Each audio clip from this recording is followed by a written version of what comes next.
ஹல்லேலூயா. எத்தனை இன்னல்கள் என் வாழ்வில் வந்தால் உம்மை பிரியேனையா. எத்தனை இன்னல்கள் என் வாழ்வில் வந்தால் உம்மை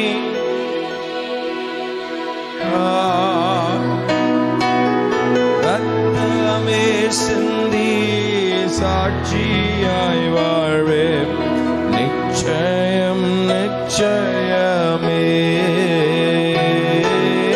ரத்தமே சிந்தி சாட்சியாய் வாழ்வேன் நிச்சயம் நிச்சயமே. ரட்சகரே இயேசுநாதா ஆராதனை ஆராதனை உயர்த்துவோம். என் கூப்பிடுதலை கேட்கிறார். ஓ ரட்சகரே இயேசுநாதா ஆராதனை ஆராதனை. உம்மல்ல செயல்கள் உம்மல்ல செயல்கள் நினைத்து உள்ளமே பொங்குதையா. உம்மல்ல செயல்கள்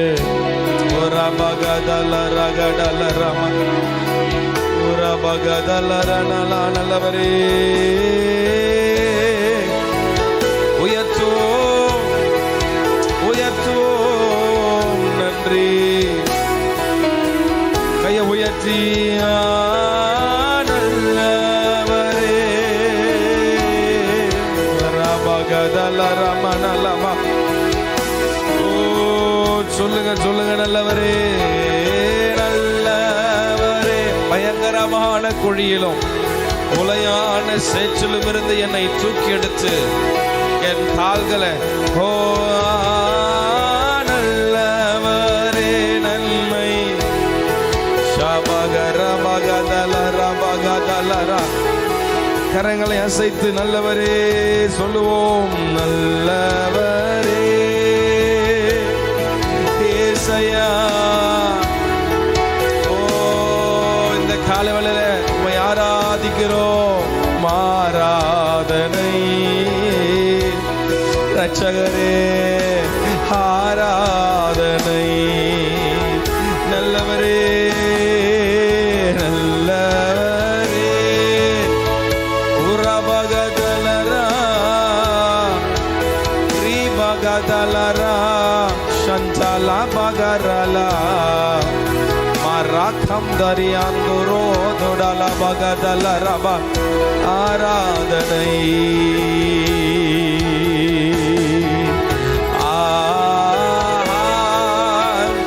ஆராதிப்போம் ஆராதிப்போம்.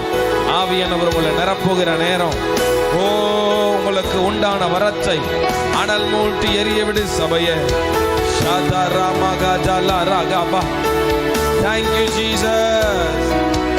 Oh hallelujah. அவர்கள் பலத்தின் மேல் பலனடைந்து என்ற வார்த்தையின்படி சஞ்சம்ரே அதுலரமனலா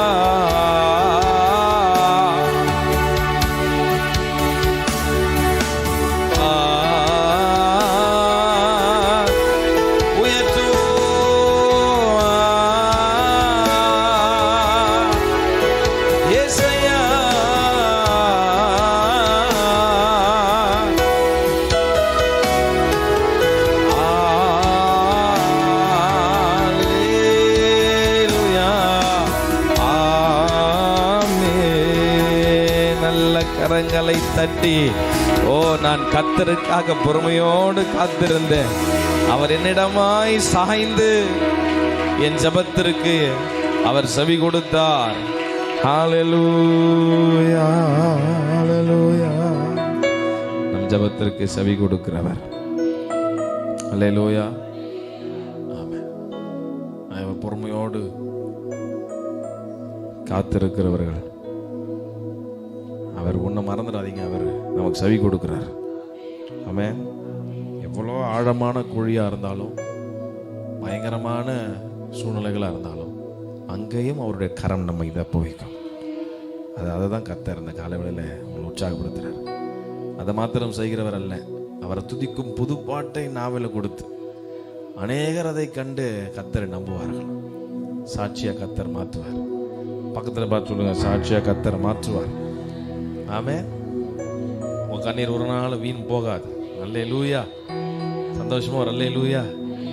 இருக்கிற இடத்துல இன்னும் எழும்பி ஒரு பாடலை நாம் பாடி நாம் ஆண்டவரை ஆராதிப்போம். எலியாவின் தேவனே, அவர் இறங்கிடும் நேரமே, அசைவாடும் அனலாக்கும். நம் இந்த பாடலை பாடி நாம் கர்த்தரை ஆராதிப்போம்.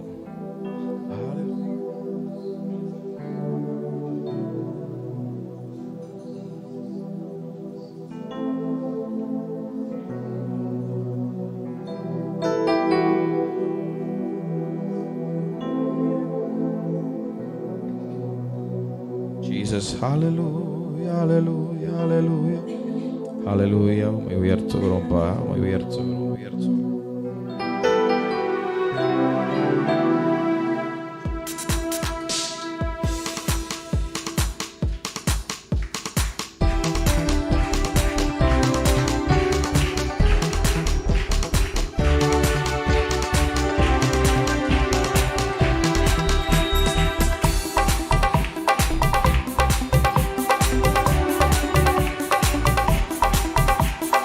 எலியாவின் தேவனே, அவர் இறங்கிடும் நேரமே. பாடுவோமா? எலியாவின் தேவனே, அவர் இறங்கிடும் நேரமே, அசைவாடும் அனலாக்கும் அக்கினி ஜுவாலையே, அசைவாடும் மணலாக்கும் எங்கள் அக்கினி ஜுவாலையே. எலியாவின் தேவனே, எலியாவின் தேவனே, அவர் இறங்கிடும் நேரமே. பாடலாமா? எலியாவின் தேவனே, அவர் இறங்கிடும் நேரமே, அசைவாடும் அசைவாடும் மணலாக்கும் எங்கள் அக்கினி ஜுவாலையே, அசைவாடும் மணலாக்கும் எங்கள் அக்கினி ஜுவாலையே. எலியாவின் தேவனே, அவர் இறங்கிடும் நேரமே, எலியாவின் தேவனே, அவர் இறங்கிடும் நேரமே. நான் ஒருவன் மாத்திரம் மீந்திருக்க பாகாலின் படைகளை எதிர்த்திடுவேன். நான் ஒருவன் மாத்திரம் மீந்திருக்க பாகாலின் படைகளை எதிர்த்திடுவேன். நான் ஜெபிக்க ஜெபிக்க அவர் தலை அசைப்பார், நெருப்பாய் இறங்கிடுவார். நான் ஜெபிக்க ஜெபிக்க அவர் தலை அசைப்பார், நெருப்பாய் இறங்கிடுவார். சொல்லுவோமா? நான் ஜெபிக்க ஜெபிக்க அவர் தலை அசைப்பார், நெருப்பாய் இறங்கிடுவார். ஆவியே ஆவியே ஆவியே ஆவியே, அசைவாடும் அனலாக்கும் எங்கள் அக்கினி ஜுவாலையே. பாடுவோம். அசைவாடும் அனலாக்கும் எங்கள் அக்கினி ஜுவாலையே. எலியாவின் தேவனே, எலியாவின் தேவனே, அவர் இறங்கிடும் நேரமே, எலியாவின் தேவனே, அவர் இறங்கிடும் நேரமே, அசைவாடும் அசைவாடும் அனலாக்கும் எங்கள் அக்கினி ஜுவாலையே, அசைவாடும் அனலாக்கும் எங்கள் அக்கினி ஜுவாலையே. வழி மாறி படுத்தாலும் வார்த்தை தெய்வம் நம்மை பின்தொடர்வார். வழி மாறி கீழ்த்தட்டு படுத்தாலும் நம்மை பின்தொடர்வார். கடலின் நடுவில் குதித்தாலும், நான் கடலின் அலை நோக்கி குதித்தாலும், மீனை கொண்டு மீட்பார், என் ஜீவனை மீனை கொண்டு மீட்பார்.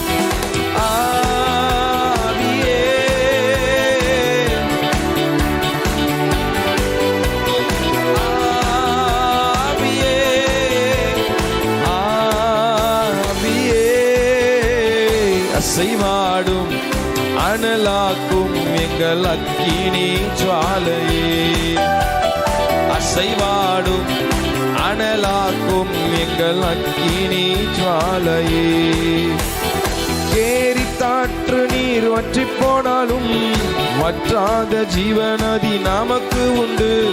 கேரி ஆற்று நீர் வற்றி போனாலும் வற்றாத ஜீவநதி நமக்கு உண்டு. பின்னிட்டு பாராமல் முன்னடப்பேன், பின்னிட்டு பாராமல் முன்னடப்பேன். அழைத்தவர் கரம் நடத்தும், நம்மை அழைத்தவர் கரம் நடத்தும். ஆவியே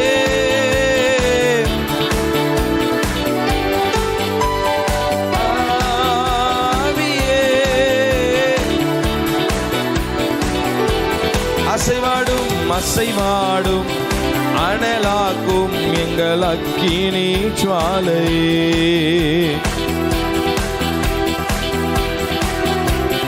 அக்கினி ஜுவாலையே. நான் ஒருவன் மாத்திரம் மீந்திருக்க பாகாலின் படைகளை எதிர்த்திடுவேன். நான் ஒருவன் மாத்திரம் மீந்திருக்க பாகாலின் படைகளை எதிர்த்திடுவேன். நான் ஜெபிக்க ஜெபிக்க அவர் தலை அசைப்பார். சொல்லுங்க, ஜெபிக்க ஜெபிக்க அவர் பதில் கொடுப்பார். நான் ஜெபிக்க ஜெபிக்க அவர் பதில் கொடுப்பார். நெருப்பாய் இறங்கிடுவார், என் தெய்வம் நெருப்பாய் இறங்கிடுவார். ஆவியே சபையார் இணைந்து பாடுவோம்.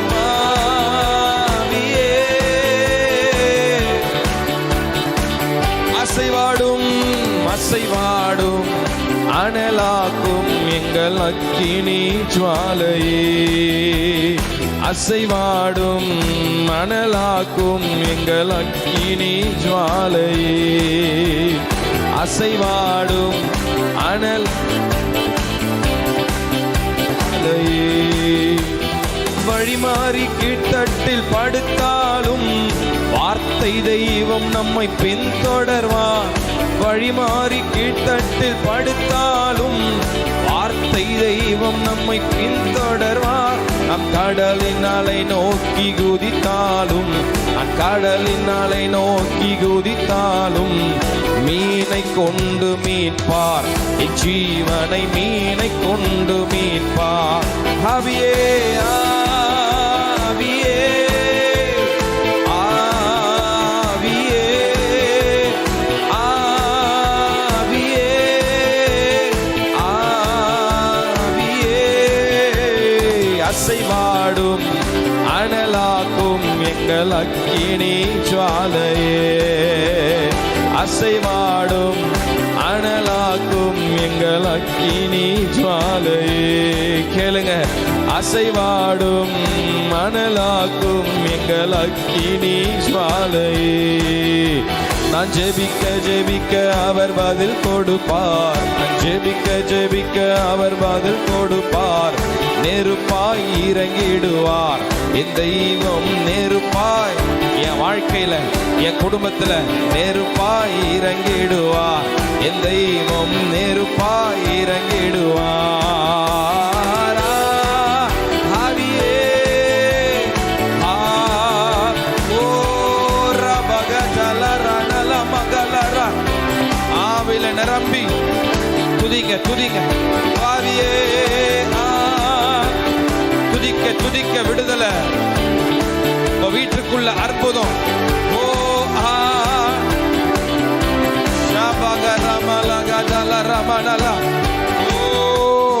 அசைவாடும் அனலாக்கும் எங்கள் அக்கினி ஜுவாலையே, அசைவாடும் அனலாக்கும் எங்கள் அக்கினி ஜுவாலையே, அசைவாடும் அனலாக்கும் எங்கள் அக்கினி ஜுவாலையே. புதிய கிருபை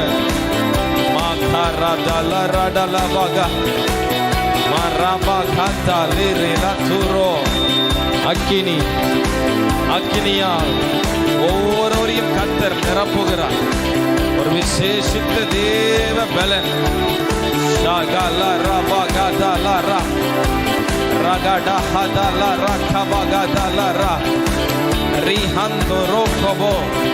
நல்ல ஆவில நிரம்பி சத்தத்தை உயர்த்தி விடுதலையோடு துதிங்க, துதிங்க, துதிங்க, துதிங்க. ஓ ஜீசஸ், ஜீசஸ்.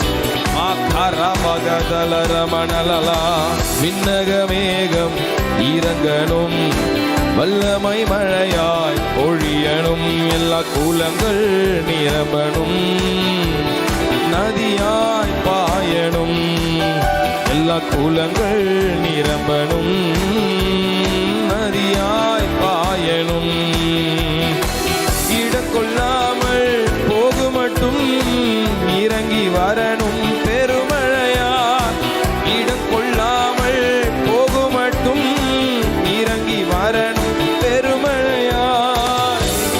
தேசத்தில் காண வேண்டும், எழுப்புதல் தேசத்தில் காண வேண்டும், கண்கள் காண வேண்டும் ஏசையா. ஓ எல்லா கூலங்கள் நிரம்பணும். தேங்க்யூப்பா. ஓரா பதனலா, தேங்க்யூப்பா. எல்லா கூலங்கள் ஜீசஸ், எல்லா கூலங்கள் நிரம்பணும், ஏனோ எல்லா கூலங்கள் நிரம்பணும், எல்லா கூலங்கள் நிரம்பணும், Nadiya.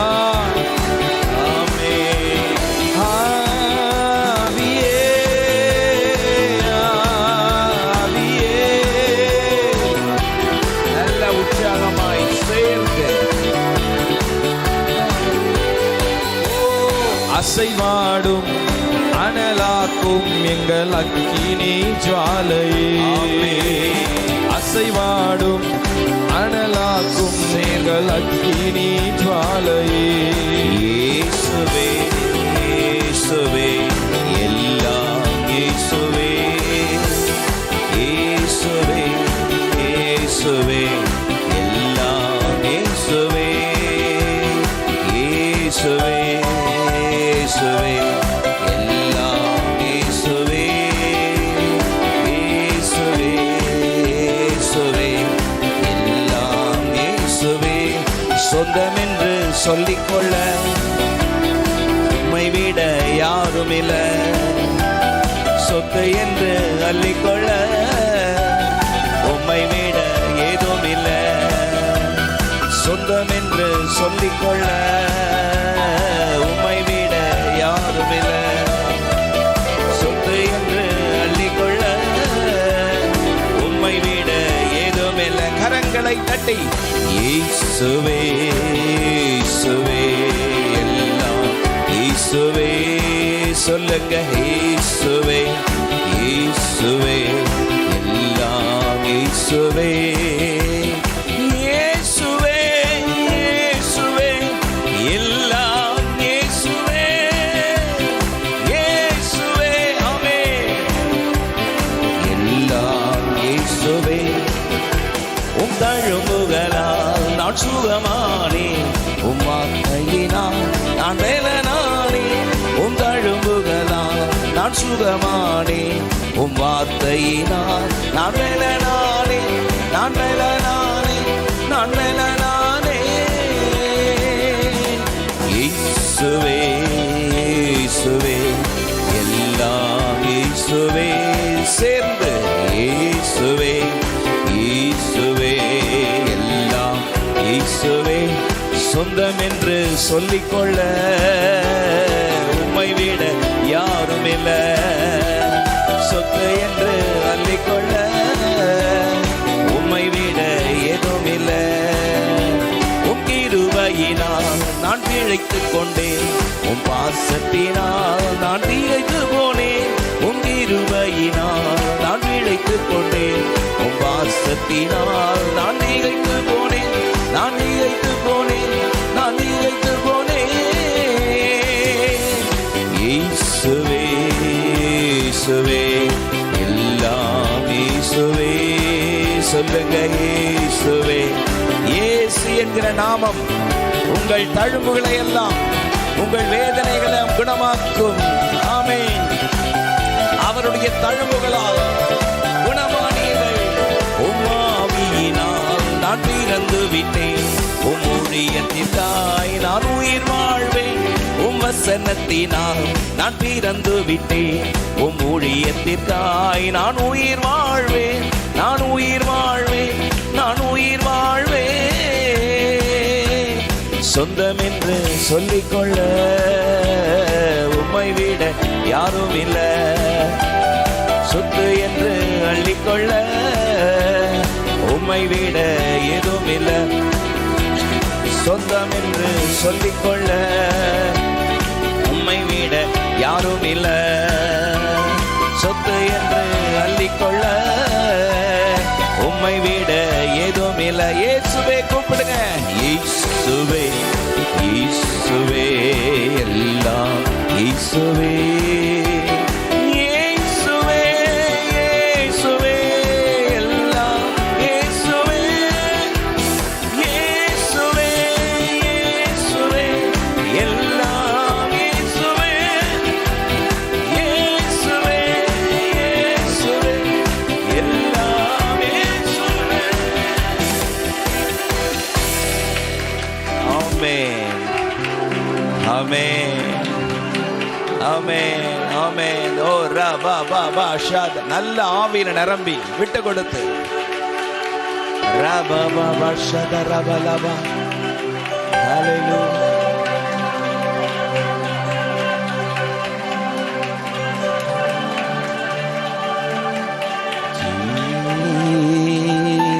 Jesus mighty God. Hallelujah. Rababa shada raba ladi raba kabadi rababa lida rababa shada rama kadara rababa lagadi rimi shada rama kadara rababa. Ebenezer Ebenezer இதுவரையில் உதவி நீரே.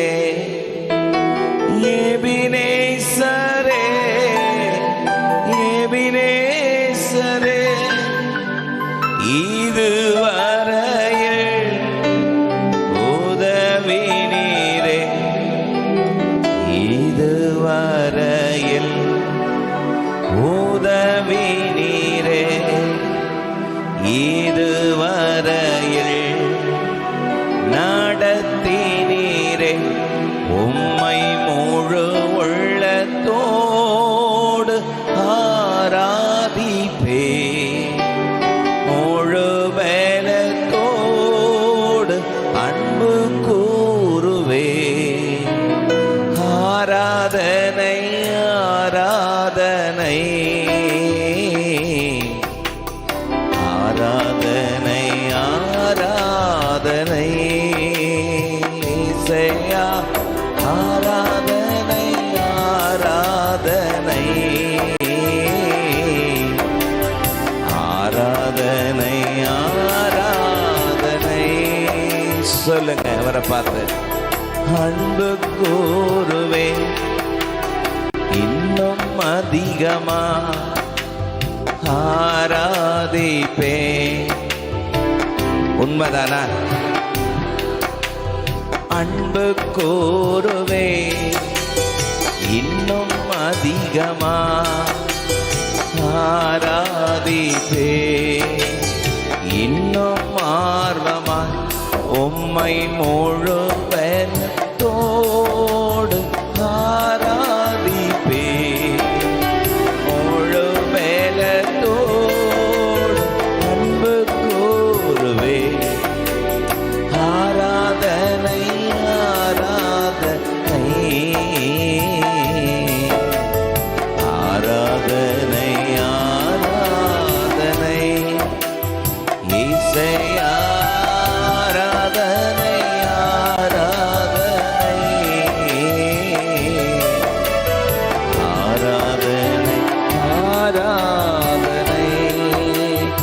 எல்ரோயி, எல்ரோயி, என்னை கண்டீரே நன்றி ஐயா.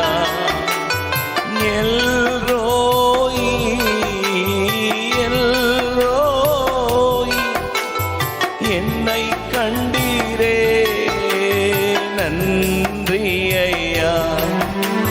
கண்ணீர் கண்டீரே நன்றி ஐயா. சுகம் தந்தீரே நன்றி ஐயா.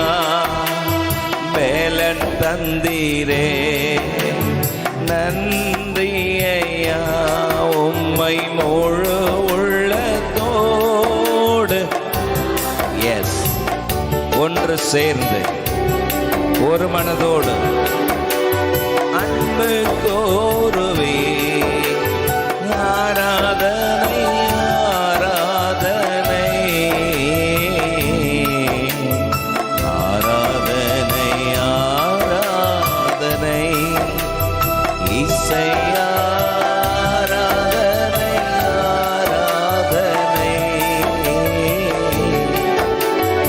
ஆராதனை ஆராதனை இசையா ஆராதனை ஆராதனை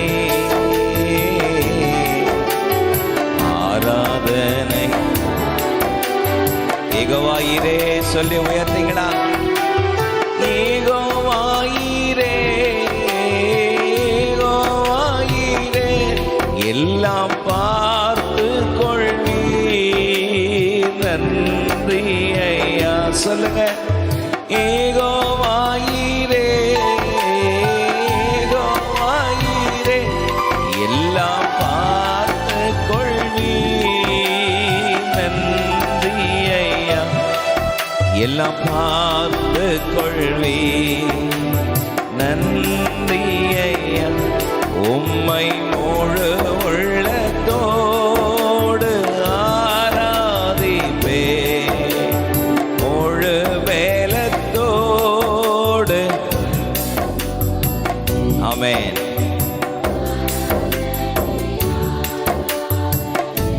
சொல்லுவோம் சேர்ந்து.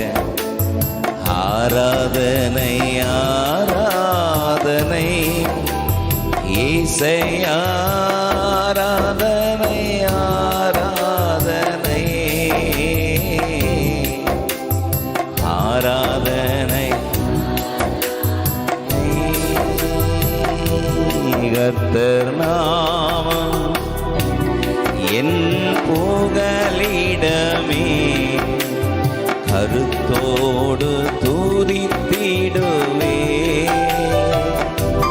கர்த்தர் நாமம் எஸ் எங்கள் உள்ளத்தில் விசாரங்கள் பெருகுகையில் உம்முடைய ஆறுதல் எங்களை தேற்றுகிறது என்ற வார்த்தை. கலங்களப்பா நாங்கள் கலங்களப்பா. சொல்லுங்க. கலங்களப்பா நாங்கள் கலங்களப்பா. ஸ்தோத்திரமே ஸ்தோத்திரமே அப்பா ஸ்தோத்திரமே. சொல்லுவோம். ஸ்தோத்திரமே அப்பா ஸ்தோத்திரமே. கர்த்தர் நாமம் என் புகலிடமே கருத்தோடு துதித்திடுவே. கர்த்தர் நாமம் சொல்லுங்க.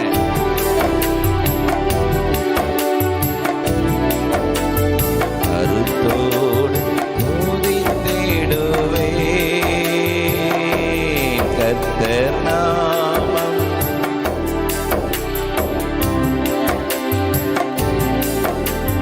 கருத்தோடு துதித்திடுவே. இந்த காலை நேரத்திலே கர்த்தருடைய ஆவியானவருடைய நிறைவான சமூகம் இந்த இடம் முழுவதும் நிரம்பி இருக்கிறது. ஆமே. நல்ல வாயை திறந்து உமக்கு நன்றி உமக்கு ஸ்தோத்திரம் சொல்லுங்களேன். உமக்கு ஸ்தோத்திரம், உமக்கு ஸ்தோத்திரம், உமக்கே ஸ்தோத்திரம், உமக்கே ஸ்தோத்திரம், உமக்கே ஸ்தோத்திரம். அநேகருடைய ஸ்தோத்திரத்தினாலே கிருபை பெருகும், அநேகருடைய ஸ்தோத்திரத்தினாலே கிருபை பெருகும். அவர்கள் உபவாசித்து கர்த்தருக்கு ஆராதனை செய்து கொண்டிருந்த பொழுது ஆவியானவர் திருவுளம் பற்றினார் என்று வேதம் சொல்கிறது. ஜனங்கள் உபவாசித்து கர்த்தருக்கு ஆராதனை செய்யும் பொழுது ஆவியானவர் இடைபடுகிற அற்புதமான இனிமையான நேரம் அது. ஆமே, நல்ல கரங்களை தட்டி உமக்கு மகிமை செலுத்துகிறோம்.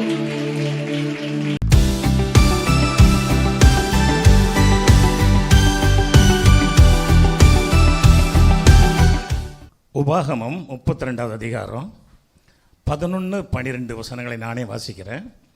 உபாகமம் 32, 11, 12.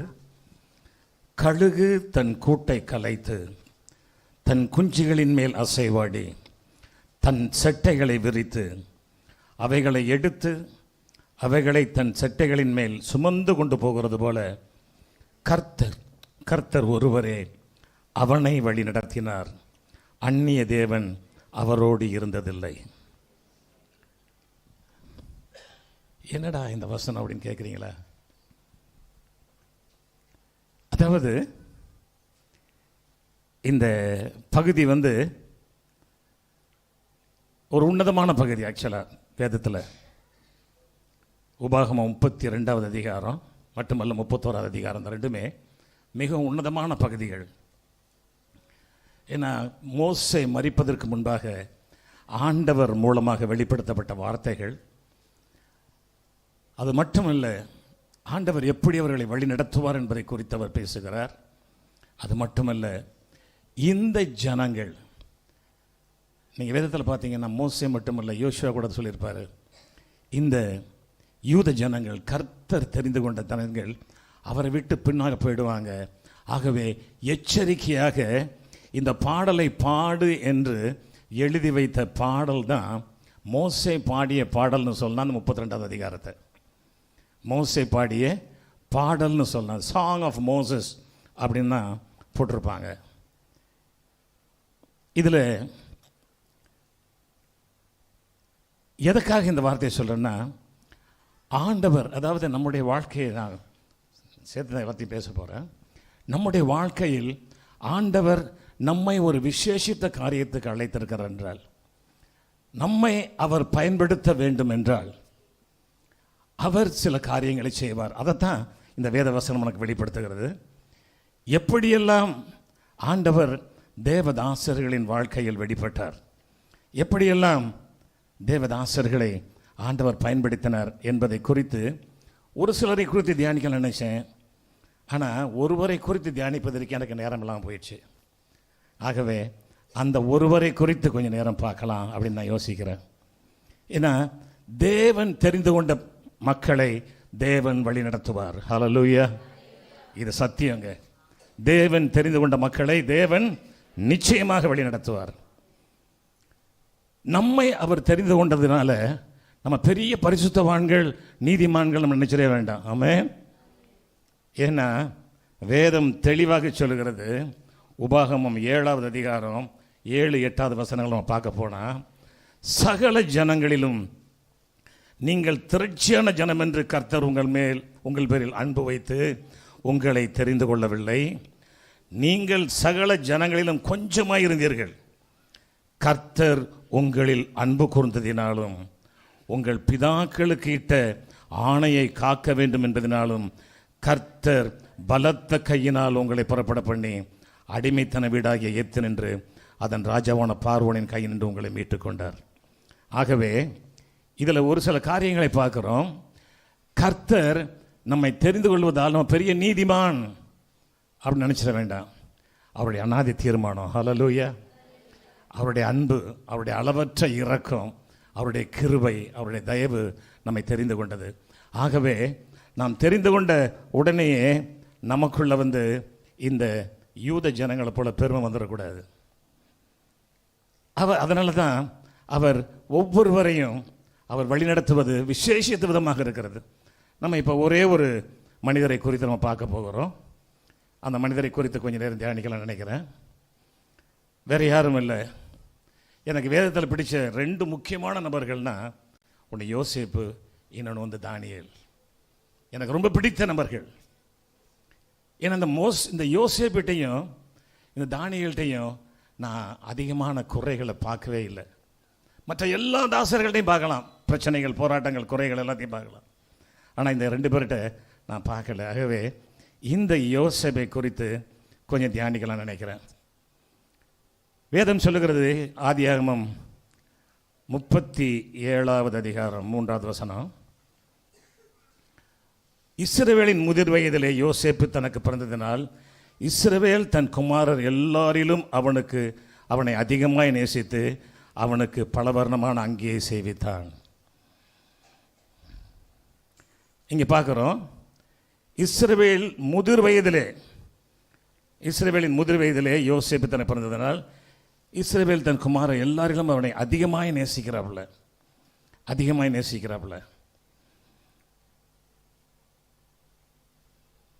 இங்கே தான் பிரச்சனை ஆரம்பிக்குதுங்க. அதாவது நான் இதை பின்னால் சொல்லிட்டு இருந்தேன், இப்போ முதல்ல உங்களை சொல்லிடுறேன். கிறிஸ்தவர்களாகிய நாம் ஒரு குடும்பத்தில் பிள்ளைகளை வளர்க்கும் பொழுது யாருக்கும் ஸ்பெஷல் ட்ரீட்மெண்ட் கொடுத்துடாதீங்க. Don't prefer any children than the rest of the children. Of course இப்போல்லாம் எல்லாத்துக்கும் 2-3 பிள்ளைகள் தான் இருக்கிறாங்க. நாங்கள் பிறந்த காலத்தில் எல்லாத்துலையும் 8-9 உண்டு. ஒவ்வொரு வீடுகளையும் 8 பிள்ளைகள் 9 பிள்ளைகள் இருப்பாங்க. அப்போ சில பிள்ளைகள் மேலே செல்ல பிள்ளைகள் வச்சுருப்பாங்க, அவங்களுக்கு விசேஷமான காரியங்களை செய்வாங்க. ஆனால் இதனால் பல பிரச்சனைகள் வரும். அதுதான் யோசேப்புக்கு காரணம். யோசேப்புக்கு எத்தனை பேர்? 12 பேர். யாக்கோபுக்கு 12 பிள்ளைகள். அதனால் அங்கே இந்த யோசேப்பு அவர் நேசித்த மனைவி ராகேலின் மூலமாக பிறந்ததுனாலும் அவர் அதிகமாக நேசித்த ஒரு பெண்மணி அவர். அதனால் மட்டுமல்ல, இந்த யோசேப்பு மற்றவர்களை காட்டிலும் நல்லவனாக இருந்தாப்புல. வேதம் அப்படி தான் சொல்லுது நமக்கு. ஆகவே இந்த யோசேப்பு மேலே ஒரு அன்பு இருந்தது. இந்த அன்புனால் என்ன பண்ணார்? அவருக்கு ஒரு அங்கி செஞ்சு கொடுத்தார். இந்த பலவர்ணமான அங்கியே அவருக்கு பிரச்சனையாக மாறுது. அது மட்டுமல்ல, தேவனால் நாம் தெரிந்து கொள்ளப்படும் பொழுது, இதை நான் முதல்ல சொல்ல விரும்புகிறேன். ஏன்னா இந்த பகுதியை நான் படிக்கும் பொழுது ஒரு 12 குறிப்புகள் எனக்கு வந்தது. அதை குறித்து விவரமாக பேச நேரம் இல்லை. ஒவ்வொரு வரியாக நான் சொல்லிட்டு போய்டுறேன். வேதத்தில் பார்த்தீங்கன்னா, தேவன் தெரிந்து கொண்டு நடத்துகிற பிள்ளைகளுடைய வாழ்க்கையில் சில காரியங்களை அனுமதிக்கிறார். Number 1, you have to pay a price. நம்முடைய வாழ்க்கையில் நாம் தேவனால் பயன்படுத்தப்பட வேண்டும் என்றால் முதலில் ஒரு விலைக்கரையம் செலுத்தியாக வேண்டும். அதுதான் இப்போ பார்க்க போகிறோம். யோசேப்பு எப்படி விலைக்கரையம் செலுத்துகிறார் என்பதை பார்க்க போகிறோம். ஒரு விலைக்கரையம் செலுத்தியாக வேண்டும். நமக்கு தெரியும், ஆபிரகாமை தேவன் தெரிந்து கொண்ட உடனே ஆபிரகாம் ஒரு விலைக்கரையம் செலுத்தினார். என்ன செலுத்தினார்? அவருடைய சொந்த ஊரை விட்டுட்டு வரணும். சொந்த ஊரில் நல்ல அழகான கட்டிடங்கள், நல்ல கட்டிடங்கள் உள்ள நல்ல வசதியான வீடுகள் எல்லாம் இருந்தது. ஆனால் இப்போ எங்கே போகிறேன்னே தெரியாமல் வர வேண்டிய சூழ்நிலை ஆபிரகாமுக்கு. கூடாரங்களிலே வாழ வேண்டிய சூழ்நிலை வந்தது. ஒரு விலைக்கரையம் செலுத்துகிறார். எல்லாரையும் விட்டு வரணும். அதே போல் ஒவ்வொருடைய வாழ்க்கையிலையும் பாருங்களேன். மோசேயுடைய வாழ்க்கையில் பாருங்கள், அவரை ஆண்டவர் பயன்படுத்துவதற்கு முன்பாக 40 வருஷம் வனாந்திரத்தில் விட்டார். ராஜ வாழ்க்கை வாழ்ந்த மோசே 40 வருஷம் வனாந்திரத்தில் ஆடுகள் பின்னால் அலைய வைத்தார். ஸோ இதே போல் ஒவ்வொருத்தருடைய வாழ்க்கையை நீங்கள் பார்த்துட்டே வரலாம். ஒரு விலைக்கரையம் நாம் செலுத்தியே ஆக வேண்டும். அதே போல் புதிய ஏற்பாட்டில் பார்த்தீங்கன்னா அப்போஸ்தலர்கள் எல்லாருமே விலைக்கரையம் செலுத்தியிருக்கிறாங்க. அதை குறித்து தியானிக்கணும், நேரம் அதிகமாகிடும். நான் சுருக்கமாக ஒரே ஒரு வார்த்தையில் சொல்லிட்டு போகிறேன். இந்த யோசேப்புனுடைய வாழ்க்கையை நம்ம பார்க்கும்போது, இந்த யோசேப்பு தகப்பனால் அதிகமாக நேசிக்கப்பட்ட ஒரு மகன், தகப்பனால் நேசிக்கப்பட்ட மகன். அது மட்டுமல்ல, தேவன் அவர் கொடுத்த சில காரியங்கள், ஒரு அதாவது கனவுகள் மூலமாக தேவன் யோசேப்போடு பேசுகிறார். இந்த கனவுகளை பார்க்க பார்க்க என்ன ஆகுதுன்னா, வேதத்தில் நம்ம பார்க்குறோம், அதை நம்ம கொஞ்சம் பின்னால் பார்க்கலாம். அதுக்கு முன்பாக ஒரு வார்த்தையை சொல்ல விரும்புகிறேன். இந்த கனவுகளின் பிரச்சனையினால் அவருக்கு வந்தது என்னென்னா, இப்போது ஆதியாகமம் 39 அதிகாரம் 1 வசனத்துக்கு வரும்போது, அதுக்கப்புறம் நானே படிக்கிறேன். யோசேப்பு எகிப்துக்கு கொண்டு போகப்பட்டான்.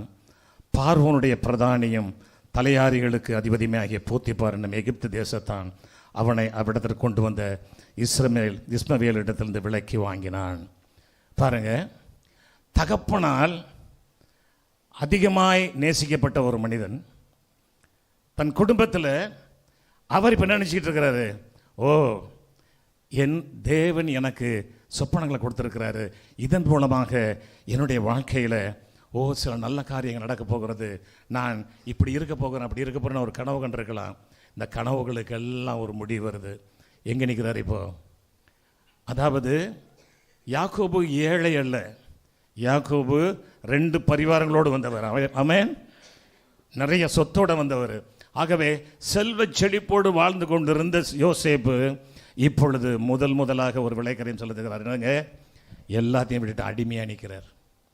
எங்க சொந்த ஊரை விட்டாச்சு, தகப்பனுடைய அன்பு போயிடுச்சு, குடும்பத்தில் எல்லாரும் வெறுக்கிறாங்க.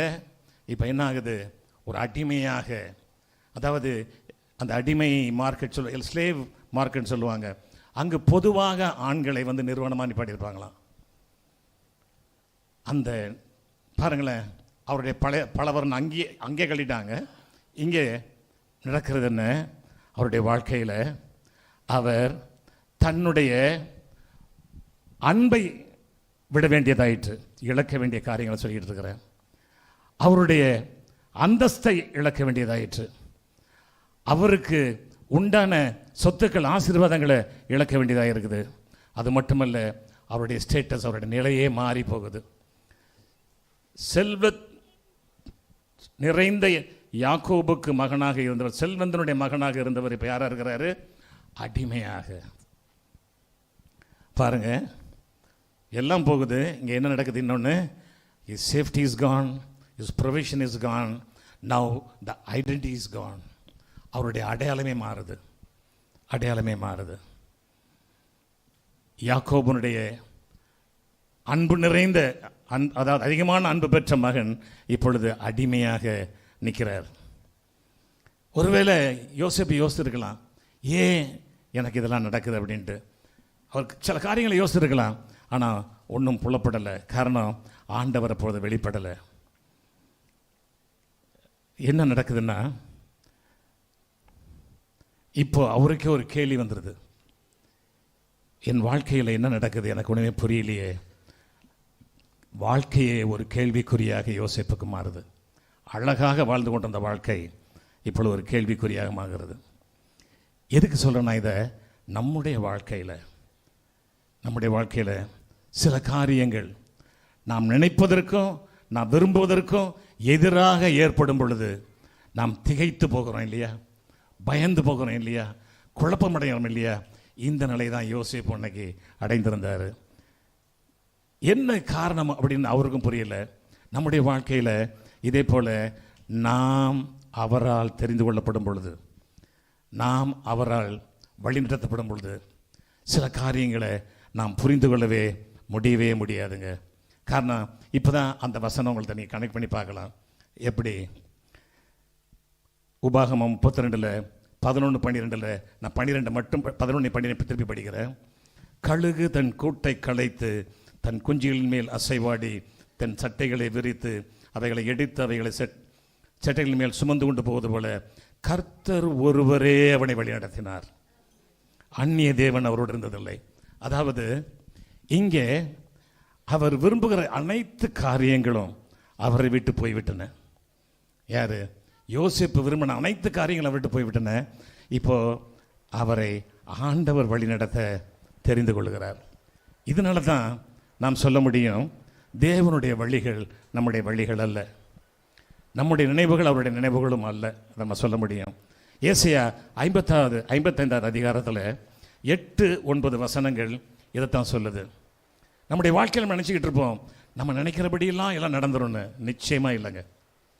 நம்முடைய வாழ்க்கையில் நாம் நினைத்ததெல்லாம் நிச்சயமாக நடக்காது.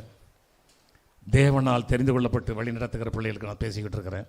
ஆகவே தான் ஆண்டவர் சொல்லுகிறார் தெளிவாக, என் நினைவுகள் உங்கள் நினைவுகள் அல்ல, உங்கள் வழிகள் என் வழிகளும் அல்லவென்று கர்த்தர் சொல்லுகிறார். பூமியை பார்க்கிலும் வானங்கள் எப்படி உயர்ந்திருக்கிறதோ அப்படியே உங்கள் வழிகளை பார்க்கிலும் என் வழிகளும், உங்கள் நினைவுகளை பார்க்கிலும் என் நினைவுகளும் உயர்ந்திருக்கிறது.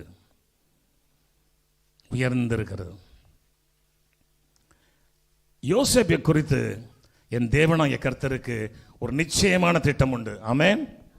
நிச்சயமான திட்டம் உண்டு. இதை யோசேப்புக்கும் தெரியாது, யாக்கோபுக்கும் தெரியாது. பிரச்சனை அதுதான். ஏன்னா ஆண்டவர் தன்னுடைய திட்டத்தை யாருக்கும் பரிபூர்ணமாக விளக்கவே மாட்டார். அதை கொஞ்சம் கொஞ்சமாக தான் விளக்குவார். ஹல்லேலூயா. கொஞ்சம். இன்னைக்கு தான் நிறைய பேர் இந்த தவறு பண்ணிடுறோம். நிறைய ஊழியக்காரர்கள் தவறு பண்ணிடுறாங்க. ஏன்னா எல்லாம் நினச்சிட்டு இருக்கிறாங்க எல்லாத்தையும் ஆண்டவர் ஒரே நேரத்தை சொல்லிட்டு நோ, நாட் அட் ஆல். சொல்லவே மாட்டார். சொன்னால் யாராவது நம்புவாங்களா? இப்போ நான் அந்த கேள்வி கேட்குறேன். எபிரேய பையன் கானான் தேசத்தில் இருக்கிறான், ஒரு 17 வயசு பையன் யோசேப்பு. அவரை பார்த்து ஆண்டவர் சொல்கிறாச்சுங்க, நீ எகிப்தில் பிரைம் மினிஸ்டராக இருப்பேன்னா நம்புவார் அவர்? நிச்சயம் இல்லை, நம்ப முடியாது. நீ வந்து எகிப்தில் போய் உன்னை வந்து பார்வோனுக்கு அடுத்ததாக உன்னை பெரிய அதிகாரியை வைக்க போகிற அப்படின்னு ஆண்டவர் நேரடியாக சொன்னாலும் யோசேப்பு நம்ப மாட்டார். ஏன் சொல்கிறேன்னா, நமக்கு நம்முடைய சிற்றறிவுக்கு அதெல்லாம் எட்டாது. அதனால நான் சொல்கிறேன், அவருடைய வழிகள் நமக்கு கொஞ்சம் கொஞ்சமாக கற்றுக் கொடுத்துட்டு வருவார். ஏன்னா இப்போ நம்ம படிப்போம், திருப்பி நம்ம ஆதியாகமம் 37வது அதிகாரத்துக்கு 3-4 வசனத்துக்கு போகலாம். அது 4வது வசனத்தை மட்டும் வாசிக்கிறேன். அவனுடைய சகோதரர் எல்லாரிலும் அவனை தங்கள் தகப்பன் அதிகமாக நேசிக்கிறதை அவன் சகோதரர் கண்டபோது அவனை பட்சமாய் பேசாமல் அவனை பகைத்தார்கள். இதுதாங்க குடும்பத்தில் நடக்கிற ஒரு பெரிய காரியம். குடும்பத்தில் நடக்கிற பெரிய காரியம். அவனை பகைத்தார்கள். ஆங்கிலத்தில் ஏற்படுகிறது ஹேட்டடியம் அப்படின்னு. பகைத்தார்கள். ஏன்னா இந்த ஒரு காரியத்துக்கு பயிற்சிட்டாங்க. அப்புறம் நீங்கள் 37 அதே 37 அதிகாரத்தில் 5வது 8வது வசனத்தை வாசித்து பார்த்தீங்கன்னா அதில் சொல்லுது, இன்னும் அதிகமாய் பகைத்தார்கள். 5வது வசனம் முடியுது, அப்படி தான் முடியுது. யோசேப்பு ஒரு சொப்பனம் கண்டு அதை தன் சகோதரருக்கு அறிவித்தான். அதன் நிமித்தம் அவனை இன்னும் அதிகமாய் பகைத்தார்கள். கேட்குறாங்க, நீ என் மேலே துறைத்தனம் பண்ணுவியாப்பா, நீ எங்களை ஆள போறியா அப்படின்னு சொல்லி அவன் வார்த்தைகள் நிமித்தம் அதிகமாய் பகைத்தார்கள். 8வது அதிகாரத்தில் இருக்குது, 8வது வசனத்திலையும். அது மட்டுமல்ல, 10-11 வசனத்தை படித்து பார்த்தீங்கன்னா அவருடைய அப்பாவுக்கே கோபம் வந்துடுது. நீ கண்ட சொப்பனம் என்ன? நானும் உன் தாயாரும் உன் சகோதரரும் தரைமட்டம் குனிந்து உன்னை வணங்குவோமா என்று அவனை கடிந்து கொண்டான். அவன் சகோதரர் அவன் மேல் பொறாமை கொண்டார்கள். இதுவரைக்கும் கோபப்பட்டுக்கிட்டு இருந்தாங்க. இப்போ என்ன வந்துருச்சு? பொறாமை வந்துருச்சுங்க. பொறாமை வந்துருச்சு. இதுதான் பிரச்சனைங்க. நம்முடைய வாழ்க்கையில் ஆண்டவர் வழி நடத்திக்கிட்டு வரும் பொழுது நாம் அவைகளை குறித்து சரியாக புரிந்து கொள்ளவில்லை என்றால், அதை நாம் சரியாக வெளிப்படுத்தவில்லை என்றால், அவர்கள் நம்மை பகைக்க ஆரம்பித்து விடுவார்கள். மக்கள் பகைக்க ஆரம்பிச்சிருவாங்க.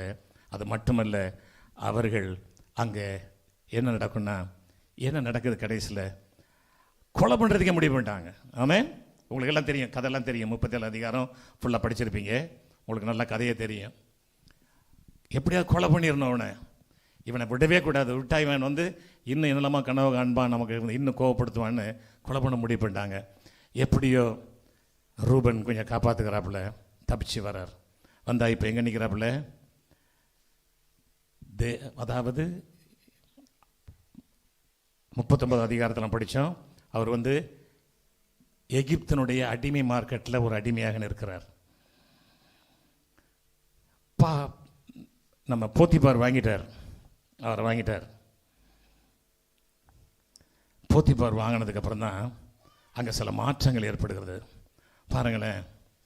அதாவது இந்த யோசேப்பு கானான் தேசத்தில் அவனுடைய குடும்பத்தோடு இருந்த வரையிலும் யோசேப்பின் தேவன் அவன் மூலமாக வெளிப்பட்டதை யாரும் பார்க்கல. ஆமென். யாருமே பார்க்கல. யோசேப்பின் மூலமாக தேவன் வெளிப்பட்டதை அவங்க தகப்பனும் பார்க்கல, சகோதரர்களும் பார்க்கல, யாருமே பார்க்கல. ஆனா இங்கே 39 அதிகாரம் 4வது வசனம் என்ன சொல்லுது? 4வது வசனம் அழகா சொல்லுது. 3வது வசனத்திலேயே கர்த்தர் யோசேப்போடு இருந்தார். இது யார் பார்க்கிறா? போத்திபார் பார்க்கிறார். கர்த்தர் 2வது வசனத்தில் யோசேப்போடு இருந்தார். அவன் காரிய சுத்தி உள்ளனானான். அவன் எகிப்திலே தன் எஜமான் வீட்டிலே இருந்தான். அது மட்டுமல்ல, அடுத்த வசனம் சொல்லுது, கர்த்தர் அவனோட இருக்கிறார் என்றும் அவன் செய்கிற யாவையும் கர்த்தர் வாய்க்க பண்ணுகிறார் என்றும் அவன் எஜமான் கண்டு யோசேப்பினிடத்தில் தயவு வைத்து அவனை தனக்கு ஊழியக்காரனும் தன் வீட்டுக்கு விசாரணைக்காரனுமாக்கி தனக்கு உண்டான எல்லாவற்றையும் அவன் கையில் ஒப்பித்தான். பாருங்களேன், அதாவது நம்மை தேவன் பயன்படுத்துகிறார் என்றால் முதல்ல தெரிஞ்சுக்கிறங்க, நம்மை பார்க்கிறவர்கள் தேவன் இவனோடு இருக்கிறார் சொல்லணுங்க. ஆமென். அதுதான் முக்கியம். இதில் நான் கற்றுக்கொண்ட பாடத்தை சொல்கிறேன். அதாவது நான் ஊழியக்காரன் சொல்றதுல எந்த பிரயோஜனமும் இல்லை. தேவனுடைய ஊழியக்காரன் இவன் சொல்லணும் நம்மளை பார்த்து. ஆமென். அதுதான் முக்கியம். இன்னைக்கு நம்மளை பார்த்து சொல்லுவாங்களே கர்த்தர் உன்னோடு இருக்கிறாருன்னு, யோசித்து பாருங்க. அதாவது நம்மை பார்க்கிறவர்கள், நம்மை பார்க்கிற புறஜாதியார் யாரா சொல்லுவாங்களா கர்த்தர் உன்னோடு இருக்கிறாருன்னு? அல்லது நம்ம தான் தம்பட்டம் அடிச்சுட்டு அலையிறோமா? கற்றுக்கொள்ள வேண்டிய பாடம். ஏன்னா தேவன் வழிநடத்த ஆரம்பிக்கும் பொழுது, தன்னை ஒரு மனிதன் முழுமையாக விட்டு கொடுக்கும் பொழுது அவருடைய பரிசுத்த பிரசன்னம் நம் மூலமாக வெளிப்படும். ஹல்லேலூயா. அதுதான் முக்கியம், அதிகமாக முக்கியம். அது மட்டுமல்ல, இப்போ யோசேப்புக்கு ஒரு காரியம் தெரிஞ்சு போச்சு. என்னிலிருந்து தேவன் வெளிப்படுகிறார் என்பதை அவர் அறிந்து கொண்டார். என்னிலிருந்து தேவன் வெளிப்படுகிறார் அறிஞ்ச உடனே அவருக்கு என்ன வந்திருக்கும்? இப்போ எந்த காரியத்தை செஞ்சாலும் இப்போ ஆண்டவரே நம்பி இருப்பார். ஹல்லேலூயா. அதாவது தேவனால் தெரிந்து கொள்ளப்படுகிற ஒரு மனிதன் தன் சுயத்தை இழக்கணும், தன் கம்ஃபர்ட் ஜோனை விடணும். அவனுடைய எல்லா விதமான காரியங்கள் அகற்றப்படும், தன் சுயத்தை இழக்கணும். அதோடு கூட மட்டுமல்ல, தேவனுடைய பிரசன்னம் அவனோடு கூட இருப்பதை உணர்ந்து கொண்டே இருக்கணும். ஹல்லேலூயா. முக்கியங்க. மோர் தென் தட், எதுக்கும் தேவனையே சார்ந்து இருக்கணும். இப்போ யோசேப்புக்கு என்ன வழி வந்துருச்சு? யோசேப்புக்கு வேறு வழியே இல்லை. யோசேப்பு இப்போ எதுக்கு எடுத்தாலும் முன்னால் அப்பா கிட்ட ஓடிடலாம். அண்ணன்களை பற்றி குறை சொல்கிறதுக்கு எங்கே போயிடுவார்? அப்பா கிட்ட போயிடுவார். நீங்கள் அதை படித்து பார்க்கலாம், 37 அதிகாரத்தில் இருக்கும். அவங்களுடைய பிரதர்களை பற்றிலாம் குறை சொல்லிட்டு அலைவார். அதெல்லாம் இப்போ முடியாது. இப்போ எங்கே போகணும்? என்ன தேவை என்றாலும், எந்த பிரச்சனை என்றாலும், என்ன காரியம் செய்ய வேண்டும் என்றாலும் யோசேப்புக்கு ஒரே வழி, அவரை மட்டும்தான் பார்க்கணும். ஹல்லேலூயா. அந்த நிலைக்கு நம்ம வந்தால் ஆண்டவர் நம்மை பயன்படுத்துகிறாருன்னு அர்த்தங்க. ஹல்லேலூயா. ஹல்லேலூயா. ஏன்னா நம்முடைய வாழ்க்கையில் யோசித்து பாருங்க. இப்போ யோசேப்புக்கு ஒரு சின்ன தெளிவு கிடைச்சிருக்கும். எங்க? போத்திபார் வீட்டில். இப்போ போத்திபார் வீட்டில் இவர் தான் லீடர். போத்திபாருக்கு அப்புறம் இவர் என்ன செஞ்சாலும் அங்கே எல்லாரும் அங்கே இருந்து, அதாவது சின்ன பையன் தான். காரணம் 37 அதிகாரத்தை சொல்லுது, அவர் வயசு எத்தனை? 17 தான் சொல்லுது. இங்கே வரும்போது ஒரு 18 வயசு இருக்கலாம்னு வச்சுருங்களேன். 17-18 வயசு தான். 18 வயசு பையன் போத்திபார் வீட்டில் எல்லாத்துக்கும் அதிபதியாக இருக்கிறார். ஹல்லேலூயா. போத்திபார் என்ன சொல்றாரு? என் சாப்பாடை தவிர மற்றவரை நீ பார்த்துக்கப்பா. ஆமென். அவன் சொல்லிட்டாப்ல, வீட்டிலும் வெளியிலும் அவனுக்கு உண்டானவைகள் எல்லாவற்றிலும் கர்த்தர் அவனுடைய ஆசீர்வாதம் இருந்ததுனால என்ன சொல்லிட்டாரு? எல்லாவற்றுக்கும் விசாரணைக்காரனாக்கிட்டாராம். தனக்கு உண்டான எல்லாவற்றுக்கும். 6வது வசனம் சொல்லுது, 39:6, ஆகையால் அவன் தனக்கு உண்டானதை எல்லாம் யோசேப்பின் கையிலே ஒப்பு கொடுத்து விட்டு தான் புசிக்கிற போஜனம் தவிர தன்னிடத்திலிருந்த மற்ற ஒன்றை குறித்தும் விசாரியாக இருந்தான். யோசித்து பாருங்க. இப்போ என்ன நினைச்சிருப்பார் யோசேப்பு? ஆண்டவர் இதைத்தான் சொல்லிட்டாரோ, என்னை இங்கே ஒரு ஹெடாக் மாற்றிட்டாரு அப்படின்னு நினச்சிருந்துருக்கலாம். அங்கே கொஞ்சம் ஜாலியாக இருந்திருக்கலாம் கொஞ்ச நாள். ஆண்டவர் இங்கே வந்து ஆண்டவருடைய வார்த்தை, அதாவது அவர் கண்ட சொப்பனத்தினுடைய எல்லா காரியங்களையும் புரிந்து கொள்ளாமல் ஒரு காரியத்தை புரிஞ்சுக்கிட்டார். அவர் ஆண்டவர் கூட இருக்கிறாரு, இங்கே என்ன லீடர் ஆக்கிட்டார் இந்த வீட்டில் அப்படின்னு மகிழ்ந்துக்கிட்டு இருக்கலாம். அப்படி மகிழ்ந்துக்கிட்ட நேரத்தில் அவருக்கு பிரச்சனை வருது. ஹல்லேலூயா, ஹல்லேலூயா. அதாவது தரிசனம் நிறைவேறும் மட்டும் நமக்கு போராட்டம் உண்டு. ஆமென். நம்மை குறித்த தரிசனம் நிறைவேறும் மட்டும் நமக்கு போராட்டம் உண்டு. அதைத்தான் யோசேப்பினுடைய வாழ்க்கையில் நம்ம பார்க்கிறோம். தரிசனம் நிறைவேறும் மட்டும். ஏன்னா இது ஒருவேளை சாத்தானுடைய சூழ்ச்சி, நமக்கு நல்லா தெரியும். ஏன்னா ஊழியம் செய்ய ஆரம்பிச்சிட்டாலே ஞாபகம் வச்சுக்கிறேங்க, ஆண்டவருக்காக எழுந்து பிரகாசிக்கன்னு ஆரம்பிச்சு நினைச்சிட்டிங்கலாம் வச்சுக்கிறீங்களேன், உங்களை சுற்றி வந்துடுவான். அதெல்லாம் சொன்னார். அதாவது எவனை விழுங்கலாமோ என்று வகை தேடி சுற்றி தெரிவான். அந்த விழுங்கலாமோ என்ற வார்த்தைக்கு ஆங்கிலத்தில் டிவோர்னு போட்டு, டிவோர்னு அர்த்தம் தெரியுமா? அப்படியே பிச்சு புழிங்கிறது எல்லாத்தையும். அதாவது சிங்கம் வந்து ஒன்று கடிச்சதுன்னா என்ன பண்ணும், 4 சிங்கம் சேர்ந்து வந்து ஒவ்வொரு இடத்துல எடுத்து பிச்சுட்டு போயிடும். டிவோரிங்னா அதுதான் அர்த்தம். ஸ்வாலோயிங் இல்லை, ஸ்வாலோவும் கூட சொல்லலாம், டிவோருக்கு ஸ்வாலோ கூட சொல்லலாம். ஆனால் அவனுடைய முழு அர்த்தம் என்னென்னா, டிவோர்னா அப்படியே பிச்சு பிச்சு போட்டுறது. சாத்தானுக்கு அவ்வளோ ஆசைங்க, யாரை, உங்களையும் என்னையும் பிச்சு போடுறதுக்கு. Be careful. நீங்கள் ஆண்டவருக்கு பயன்படணும்னு நினைக்கிறீங்களா? நான் பயன்படாத விசுவாசிகள்கிட்ட பேசிகிட்டு இருக்கல, இன்றைக்கி நான் பயன்பட போகிற ஆள்கள் தான் பேசிகிட்டு இருக்கிறேன். ஆமென். அதாவது ஆண்டவருக்காக நான் செயல்படணும். நீங்கள் வேற ஒன்றும் அதுக்காக பெரிய சர்ச்சை கட்டணும் தேவையில்லை. பக்கத்து வீட்டை சுவிசேஷம் சொல்லுங்க, அதே ஊழியம். ஆமென். என்னை பொறுத்தவரை அதுதான் ஊழியம். பக்கத்து வீட்டில் சுவிசேஷம் சொல்லுங்க. உங்கள் பக்கத்து வீட்டில் உங்கள் சொந்தக்காரங்க, உங்களுடைய நண்பர்கள், நீங்கள் வேலை செய்கிற இடத்துல நீங்கள் பார்க்குற ஜனங்கள்கிட்ட வெக்கப்படாத ஊழியக்காரன்னு சொல்கிறாரு பவுல். அப்படி தான் இல்லையா? போய் சொல்லுங்க. அப்போ தெரியும் உங்களுக்கு எவ்வளவு எதிர்ப்புகள் வருதுன்னு. இன்றைக்கி நம்மெல்லாம் பயந்து போயிருக்கிறோம் கிறிஸ்தவர்கள். தெரியுமா? யாரும் எது சொல்லிடுவாங்களோ, யாரும் எதிர்ப்பாங்களோன்னு. இப்படி வெட்கப்பட்டு தான் நீங்கள் சுவிசேஷம் புறப்படாமே இருக்குது. சில மிஷினரிகளை நம்பிக்கிட்டு இருக்கிறோம். 140 கோடி மக்கள் இருக்கிற இடத்துல எனக்கு தெரிஞ்ச ஒரு 70,000 மிஷினரிகள் இருக்கிறாங்க. இது பத்தாதுங்க. எனக்கு தெரிஞ்ச எல்லா ஸ்தாபனங்களையும் நான் கூட்டி பார்த்துட்டேன். ஒரு 70,000 மிஷினரிகள் இருக்கிறாங்க. இதுக்கு மேலே இல்லை, பத்தாது. ஊழியம் செய்யணும்னா ஒரு வருஷத்துக்கு குறைஞ்சது ஒரு 10 லட்சம் பேர் சுவிசேஷம் சொல்ல புறப்படணும். ஹல்லேலூயா. அப்படின்னு என்ன அர்த்தம்? எதிர்ப்பை சந்திக்க தயாராக இருக்கணும். சாத்தான் போட்டியிடுவான் கண்டிப்பாக. காரணம் இது வந்து ஒரு வகையில் சாத்தான் கொடுக்குற ஒரு சோதனை தான். ஆனால் இது ஒரு டெஸ்ட்டாக மாறுது. யாருக்கு? ஆண்டவருடைய பார்வையில். ஆண்டவர் அதை அனுமதிக்கிறாரு. எதுக்கு அனுமதிக்கிறாருன்னா, ஒரு இடத்துல ஒருவன் தலைவனாக வரணும்னா அவன்கிட்ட சில குவாலிட்டி வேணும். என்ன குவாலிட்டி வேணும்? முதல்ல அவனுடைய ஒரு விளைக்கரையை செலுத்தணும், சுயத்தை இழக்கணும், கம்ஃபர்ட் ஜோனை விட்டு வெளியே போகணும், ஐடென்டிட்டியை மாற்றணும். ஏன்னா தேவனையே சார்ந்து கொள்ளணும், தேவன் தன்னோடு இருப்பதை உணர்ந்து கொள்ளணும். இதையெல்லாம் கண்டு கொண்டா மட்டும் பத்தாது. அவன் எப்படி இருக்கணும்? நான் வந்து தன்னுடைய சுய வாழ்க்கையில் பரிசுத்தமாக இருக்கணும். ஹல்லேலூயா. பரிசுத்தமாக இருக்கணுங்க. ஏன்னா நமக்கு தெரியும், வேதத்தில் பல பேர் தெரியும் விழுந்து போனதை. நல்ல நல்ல மனிதர்லாம் விழுந்து போனதை நமக்கு தெரியும். உதாரணத்துக்கு சொல்கிறேனே, தாவீது ஒரு நல்ல இளைஞன், நல்ல ஒரு வாலிபன். நம்ம பார்க்குறோம் 1 சாமுவேல் 17 அதிகாரத்தில், ஒரு வீரனை, பராக்கிரமசாலி கோலியாத்தை ஒரே கடலில் வீழ்த்திட்டாரு. ஆனால் அவருக்கு வந்து சோதனையில் விழுந்துட்டார்.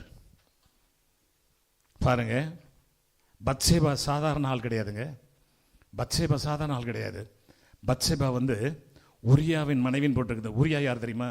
உரியா தாவீதினுடைய 30 பராக்கிரமசாலிகள் ஒருவர். அது மட்டும் இல்லை, பத்சேபாவுடைய தகப்பன் அந்த 30 பராக்கிரமசாலிகள் ஒருவர், எலியாம் அவர் பேர். அது மட்டுமல்ல, அவருடைய தாத்தா அகித்தோப்பேல் பெரிய ஆலோசனைக்காரர். யாருக்கு? தாவீதுக்கு. அவங்களுக்கு துரோகம் பண்ணிடுறான். பாருங்க, அதாவது எவ்வளவு பெரிய உத்தமமான ஒரு மனிதன் விழுந்து போயிடுறாப்புல ஒரே காரியத்தில்.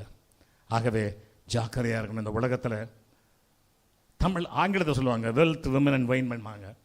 நான் சொல்ல விரும்புகிறது எப்படின்னா, கண்டிப்பாக பணம் ஒரு மனிதனை தாக்கும். ரெண்டாவது இந்த செக்ஸ் ஆசை தாக்கும். மூணாவது இந்த உலகம் பிசாசு தாக்குவான். இதில் ஜாக்கிரதையாக இருக்கணும். தாவீது விழுந்து போயிட்டார், அந்த ஒரு பெரிய பாவத்தில் விழுந்துட்டார். சாலமோன் பாருங்களேன், விழுந்துடுறார்.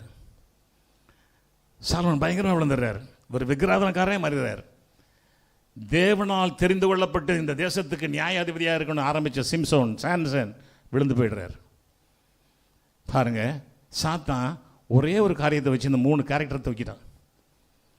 அவனுக்கு ரொம்ப ஈஸி இது. ஆகவே சகோதரர்களும் சரி சகோதரிகளும் சரி அவருடைய பார்வையில் உண்மையாக இருக்கணும். ஹல்லேலூயா. அங்கே தான் ஜெயிக்கிறார் யோசேப்பு. ஆமென். அங்கே ஜெயிக்கிறார். பாருங்க என்ன அழகாக. அதாவது நம்மிடம் தேவன் இருக்கிறார் என்பது அநேக ஊழியர்கள் மூலம் வெளிப்பட்டிருக்குது. நான் கூட பார்த்துருக்கிறேன், நிறைய பேருடைய சாட்சி கேட்டிருக்கிறேன். ஆனால் முடிவு பயங்கரமாக இருந்திருக்கிறது. என்ன, அதனால தான் பவுல் அழகாக எழுதியிருக்கிறாரு 1 கொரிந்தியர் 6:18, வேசித்தனத்திற்கு விலகி ஓடுங்கள், நிற்காது அப்படிங்கிறார். அதாவது நின்று ஜெயிக்க முடியாது. ஒரே ஒரு பாவத்தை மட்டும் நின்று ஜெயிக்க முடியாது. என்னன்னா, வேசித்தனத்திற்கு விலகி ஓடுங்கள். மனுஷன் செய்கிற எந்த பாவம் சரீரத்துக்கு புறம்பே இருக்கும். வேசித்தனம் செய்கிறவனோ தன் சுய சரீரத்துக்கு விரோதமாய் பாவம் செய்கிறான். ஆகவே ரொம்ப கேர்ஃபுல்லாக இருக்கணும், ரொம்ப கேர்ஃபுல்லாக இருக்கணும். இங்கே என்ன நடக்குது, அவனை உண்மையாக நேசித்த, அவன் மேல் உண்மையாக பொறுப்பை கொடுத்த அந்த போத்திபார் கூட சந்தேகப்பட்டுறான். பாருங்க, மனைவி சொல்றது பொய்ன்றது கண்டுக்கல, தெரியல அவனுக்கு. காரணம் தெரியுமா? அதாவது உறவு கண்ணை மறைக்கும். ஆமென். தன் மனைவி தவறு செய்திருப்பான்ற அவனுக்கு ஒருவேளை சந்தேகம் கூட வராமல் இருந்திருக்கலாம். எனக்கு ஆச்சரியமாக இருக்குது.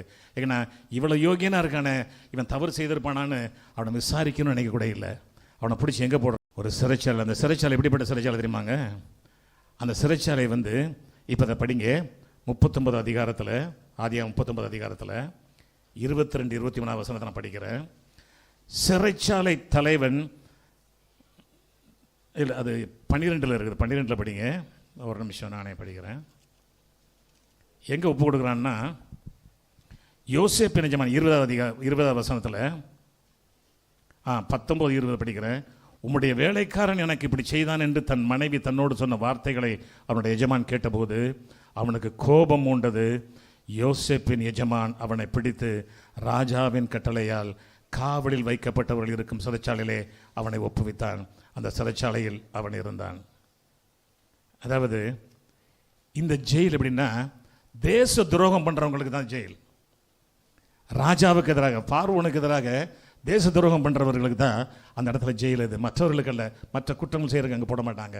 இவனை அங்கே கொண்டே போட்டாப்புல. அப்படின்னா என்ன அர்த்தம்? அந்த ஜெயிலேருந்து ஒன்று அங்கே மரண தண்டனை கொடுப்பாங்க, அது வெளியே ராஜா இறக்கப்பட்டு வெளியே விடணும், இல்லைன்னா வர முடியாது, வர முடியாது.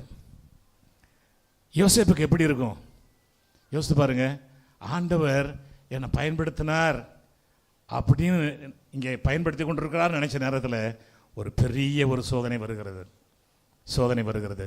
இந்த சோதனையில் அவர் எப்படி ஜெயிக்கிறாருங்கிறத பார்ப்போம். ஏன்னா எதுக்கு சொல்ல வரேன்னா, ஆண்டவர் நம்மை பயன்படுத்த விரும்பும் பொழுது அவர் நம்மை புடமிடுகிறார். ஹல்லேலூயா. நம்மை புடமிடுகிறார். ஏன்னா வேத வசனம் தெளிவாக சொல்லுது. 105வது சங்கீதத்தில் வேத வசனம் அவனை புடமிட்டதுன்னு இருக்கும். அவனை புடமிட்டதுன்னு இருக்கும். ஏன்னா அது அப்புறம் பார்க்கலாம். இந்த வேத வசனம் அவனை புடமிட்டதுன்னு இருக்கும். ஆகவே அங்கே ஆண்டவர் சோதிக்கிறார். ஏன்னா அவனை புடமிடுகிறது எப்படி?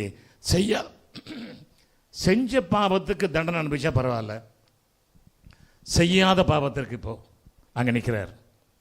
செய்யாத பாவத்திற்கு அங்கே என்ன நடக்குதுன்னா, அந்த வசனங்கள் ரொம்ப அழகாக எழுதப்பட்டிருக்குது. 39 அதிகாரம் 22, 23 வசனங்கள் நான் படிக்கிறேன். சிறைச்சாலை தலைவன் சிறைச்சாலையில் வைக்கப்பட்ட யாவரையும் யோசேப்பின் கையிலே ஒப்புவித்தான். அங்கே அவர்கள் செய்வதெல்லாவற்றையும் யோசேப்பு செய்வித்தான். கர்த்தர் அவனோடு இருந்தபடியினாலும் அவன் எதை செய்தானோ அதை கர்த்தர் வாய்க்க பண்ணினபடினாலும் அவன் வசமாயிருந்த யாதொன்றையும் குறித்து சிறைச்சாலை தலைவன் விசாரிக்கவில்லை. முதல்ல பாருங்க, யோசேப்பு யாக்கோபோடு இருந்த பொழுது யாக்கோபு யோசேப்போடு தேவன் இருக்கிறாருங்கிறத பார்க்கல.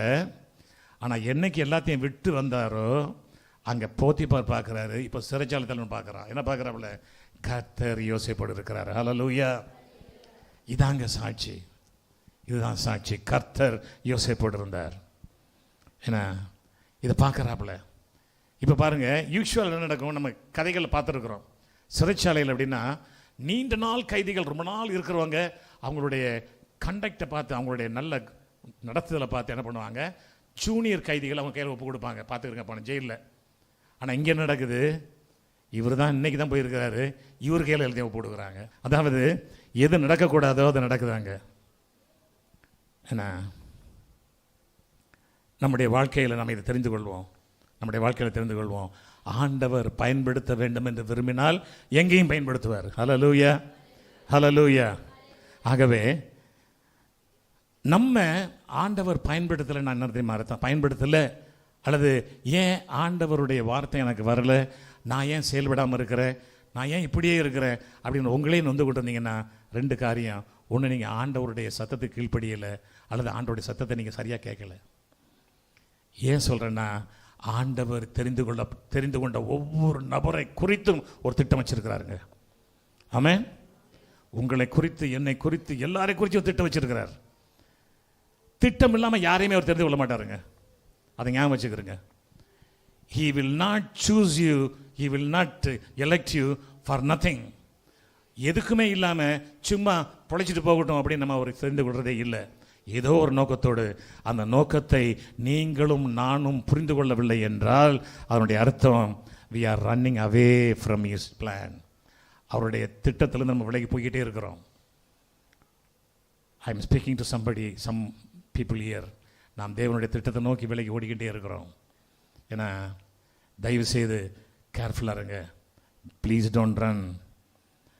ஏன்னா நம்ம நினைக்கலாம் எதுவுமே எஸ், என்னப்பா வீட்டில் சுகமாக இருந்தேன், என்னை கொண்டு வந்து இங்கே விற்றுட்டாங்க, இஸ்மாயில்கிட்ட விற்றுட்டாங்க, அவங்க என்னை எகிப்தர் விற்றுட்டாங்க, எகிப்துக்காரன் போத்திபாட்டை விற்றான், இப்போ போத்திபாட்டை சிறையில் போட்டான், இப்படி நொந்து கொள்ளலை. யார்? யோசேப்பு நொந்து கொள்ளலை. காரணம், யோசேப்புள்ள மிகப்பெரிய நல்ல குணம் தெரியுமா? he never murmured. அவர் முறுமுறுக்கவில்லை. ஹல்லேலூயா. ஒரு நல்ல குணங்க, நாம் தெரிந்து கொள்வோம். he never murmured against God. ஒரு வார்த்தை கூட அவர் பேசலை, ஒரு வார்த்தை கூட பேசலை. அவங்களுக்கு புரியல, யோசேப்புக்கு என்ன செய்யறதுனே புரியல. ஏன்னா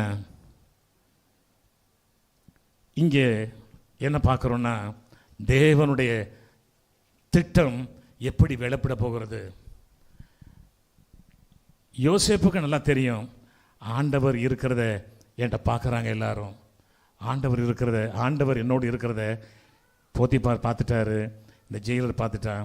ஆனால் நான் எப்படி வெளியே வர்றது, நான் எப்படி வெளியே வர்றது? அவருக்கு இப்போ ஜெயிலில் கொஞ்சம் வசதியான வாழ்க்கை. என்ன வாழ்க்கை? இவரை தண்டிக்காமல் இவர் கையில் எல்லா பொறுப்பையும் ஜெயிலர் கொடுத்துட்டார். இப்போ ஜெயிலில் இவர் தலைவனாக இருக்கிறார். ஆமென். போத்திபார் வீட்டில் தலைவன், இப்போ இங்கே ஜெயிலில் தலைவன். எதுக்காக சொல்கிறேன்னா, எங்கே போனாலும் இந்த யோசேப்புக்கு ஒரு நல்ல குணம் இருந்தது. என்ன தெரியுமா? சின்சியாரிட்டி. ஒழுங்காக செய்யணுங்க வேலையை. சின்சியராக வேலை செஞ்சார். போத்திபார் வீட்டில் சின்சியராக வேலை செஞ்சார், இங்கே ஜெயிலில் சின்சியராக வேலை செய்கிறார். ஆகவே சின்சியாரிட்டி ரிவார்ட்ஸ். ஹல்லேலூயா. நீங்கள் இந்த வசனத்தை படிங்க, இந்த வசனத்தை படிங்களேன். நீதிமொழிகள் நானே படிக்கிறேன், 22:29. தன் வேலையில் ஜாக்கிரதையாக இருக்கிறவனை கண்டால் அவன் நீசருக்கு முன்பாக அல்ல, ராஜாக்களுக்கு முன்பாக இருப்பான். ஹல்லேலூயா. when you are going to be sincere, உங்களுக்கு கொடுக்கப்பட்ட சின்ன சின்ன ஊழியத்தில், உங்களுக்கு கொடுக்கப்பட்ட சின்ன சின்ன வேலைகளில், நாம் செய்கிற தொழிலில், நீங்கள் வீட்டில் ஹவுஸ் ஒய்ஃபாக இருக்கலாம், நீங்கள் எங்கேயாவது வேலை செய்யலாம், நீங்கள் ஏதாவது செய்து விட்டுருப்பீங்க. அதில் பி சின்சியர், ஒழுங்காக சிரமம் எடுத்து சின்சியராக வேலை செய்யுங்க. சின்சியராக வேலை செய்யும்போது தேவனிடம் ரிவார்டு வரும். என்ன வரும்? அவர் சொல்கிறாரு, அவன் நீசருக்கு முன்பாக நின்றாமல் ராஜாக்களுக்கு முன்பாக நிற்பான். என்ன what a privilege it is. ஏன்னா அடுத்தது இவ்வளவு பாடுகள் வந்துக்கிட்டே இருக்குது. என்ன நடக்க போகுதுன்னு தெரியாது. இவருக்கு சொப்பனை மட்டும் ஞாபகம் இருக்குது. என்ன ஞாபகம் இருக்குது? 11 பேர் என்ன வணங்கினாங்க, அதுக்கப்புறம் சூரியன் சந்திரன் 11 நட்சத்திரங்கள் என்ன வணங்குது, அறிக்கெட்டெலாம் என்ன வணங்குது. இந்த சொப்பனை ஒரு ஞாபகம் இருக்குது. ஆனால் எப்படி நிறைவேறுங்கிறது அவருக்கு புரியவே இல்லை. புரியாமே ஓடிக்கிட்டு இருக்கு, நாட்கள் ஓடிக்கிட்டு இருக்குது. இங்கே ஜெயிலில் வந்ததுக்கப்புறமும் அவருக்கு எல்லாம் நல்லபடி நடக்குது. ஏன்னா எல்லாம் நல்லபடி நடக்குது. இப்போ ஜெயிலில் சில காரியங்கள் நடக்கிறத நம்ம பார்க்குறோம். ஜெயிலில் என்ன காரியங்கள்னா,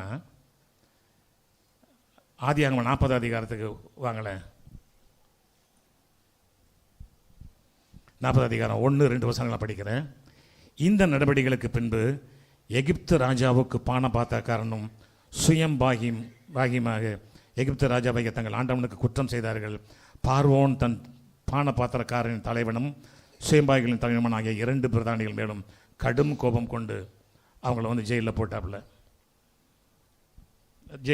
2 பேரையும். இவங்க எங்கே இருக்கிறாங்க? இப்போ ஜெயிலில் இருக்கிறாங்க இவங்க 2 பேரும்.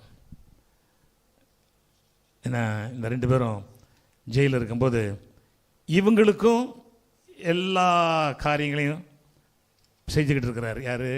யோசேப்பு. இவங்க மேலே அக்கறையாக இருக்கிறார். ஒரு நாள் பார்க்குறாப்புல இவங்க 2 பேரும் ரொம்ப சோகமாக இருக்கிறாங்க. சோகமாக இருந்தால் அவங்க கனவு கண்டுருக்கிறாங்க, அதுக்கு அர்த்தம் தெரியல. நான் இப்போ சுருக்கமாக போய்கிட்டு இருக்கேன், காரணம் நேரம் ஓடிக்கிட்டனால அந்த கனவை பற்றிலாம் பேசலை. அவங்க 2 பேருடைய கனவையும் அவர் விளக்குறாரு.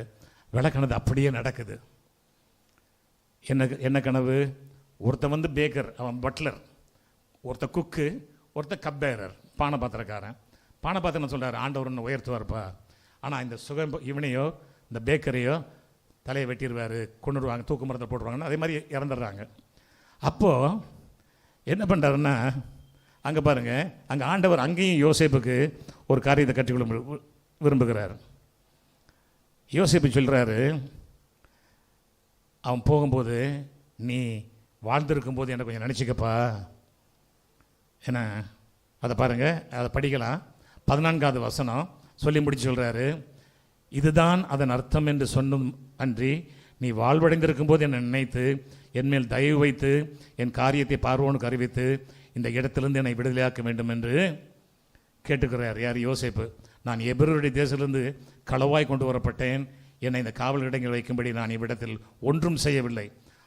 அவர் தப்பு பண்ணவில்லை அப்படிங்கிறது அங்கே தான் சொல்கிறார் அவர். ஆனால் என்ன நடக்குது? அந்த 23ஆம் வசனத்தை பாருங்கள். அதில் ஆனாலும் பானபாத்திரக்காரின் தலைவன் யோசேப்பை நினையாமல் அவனை மறந்து விட்டான்.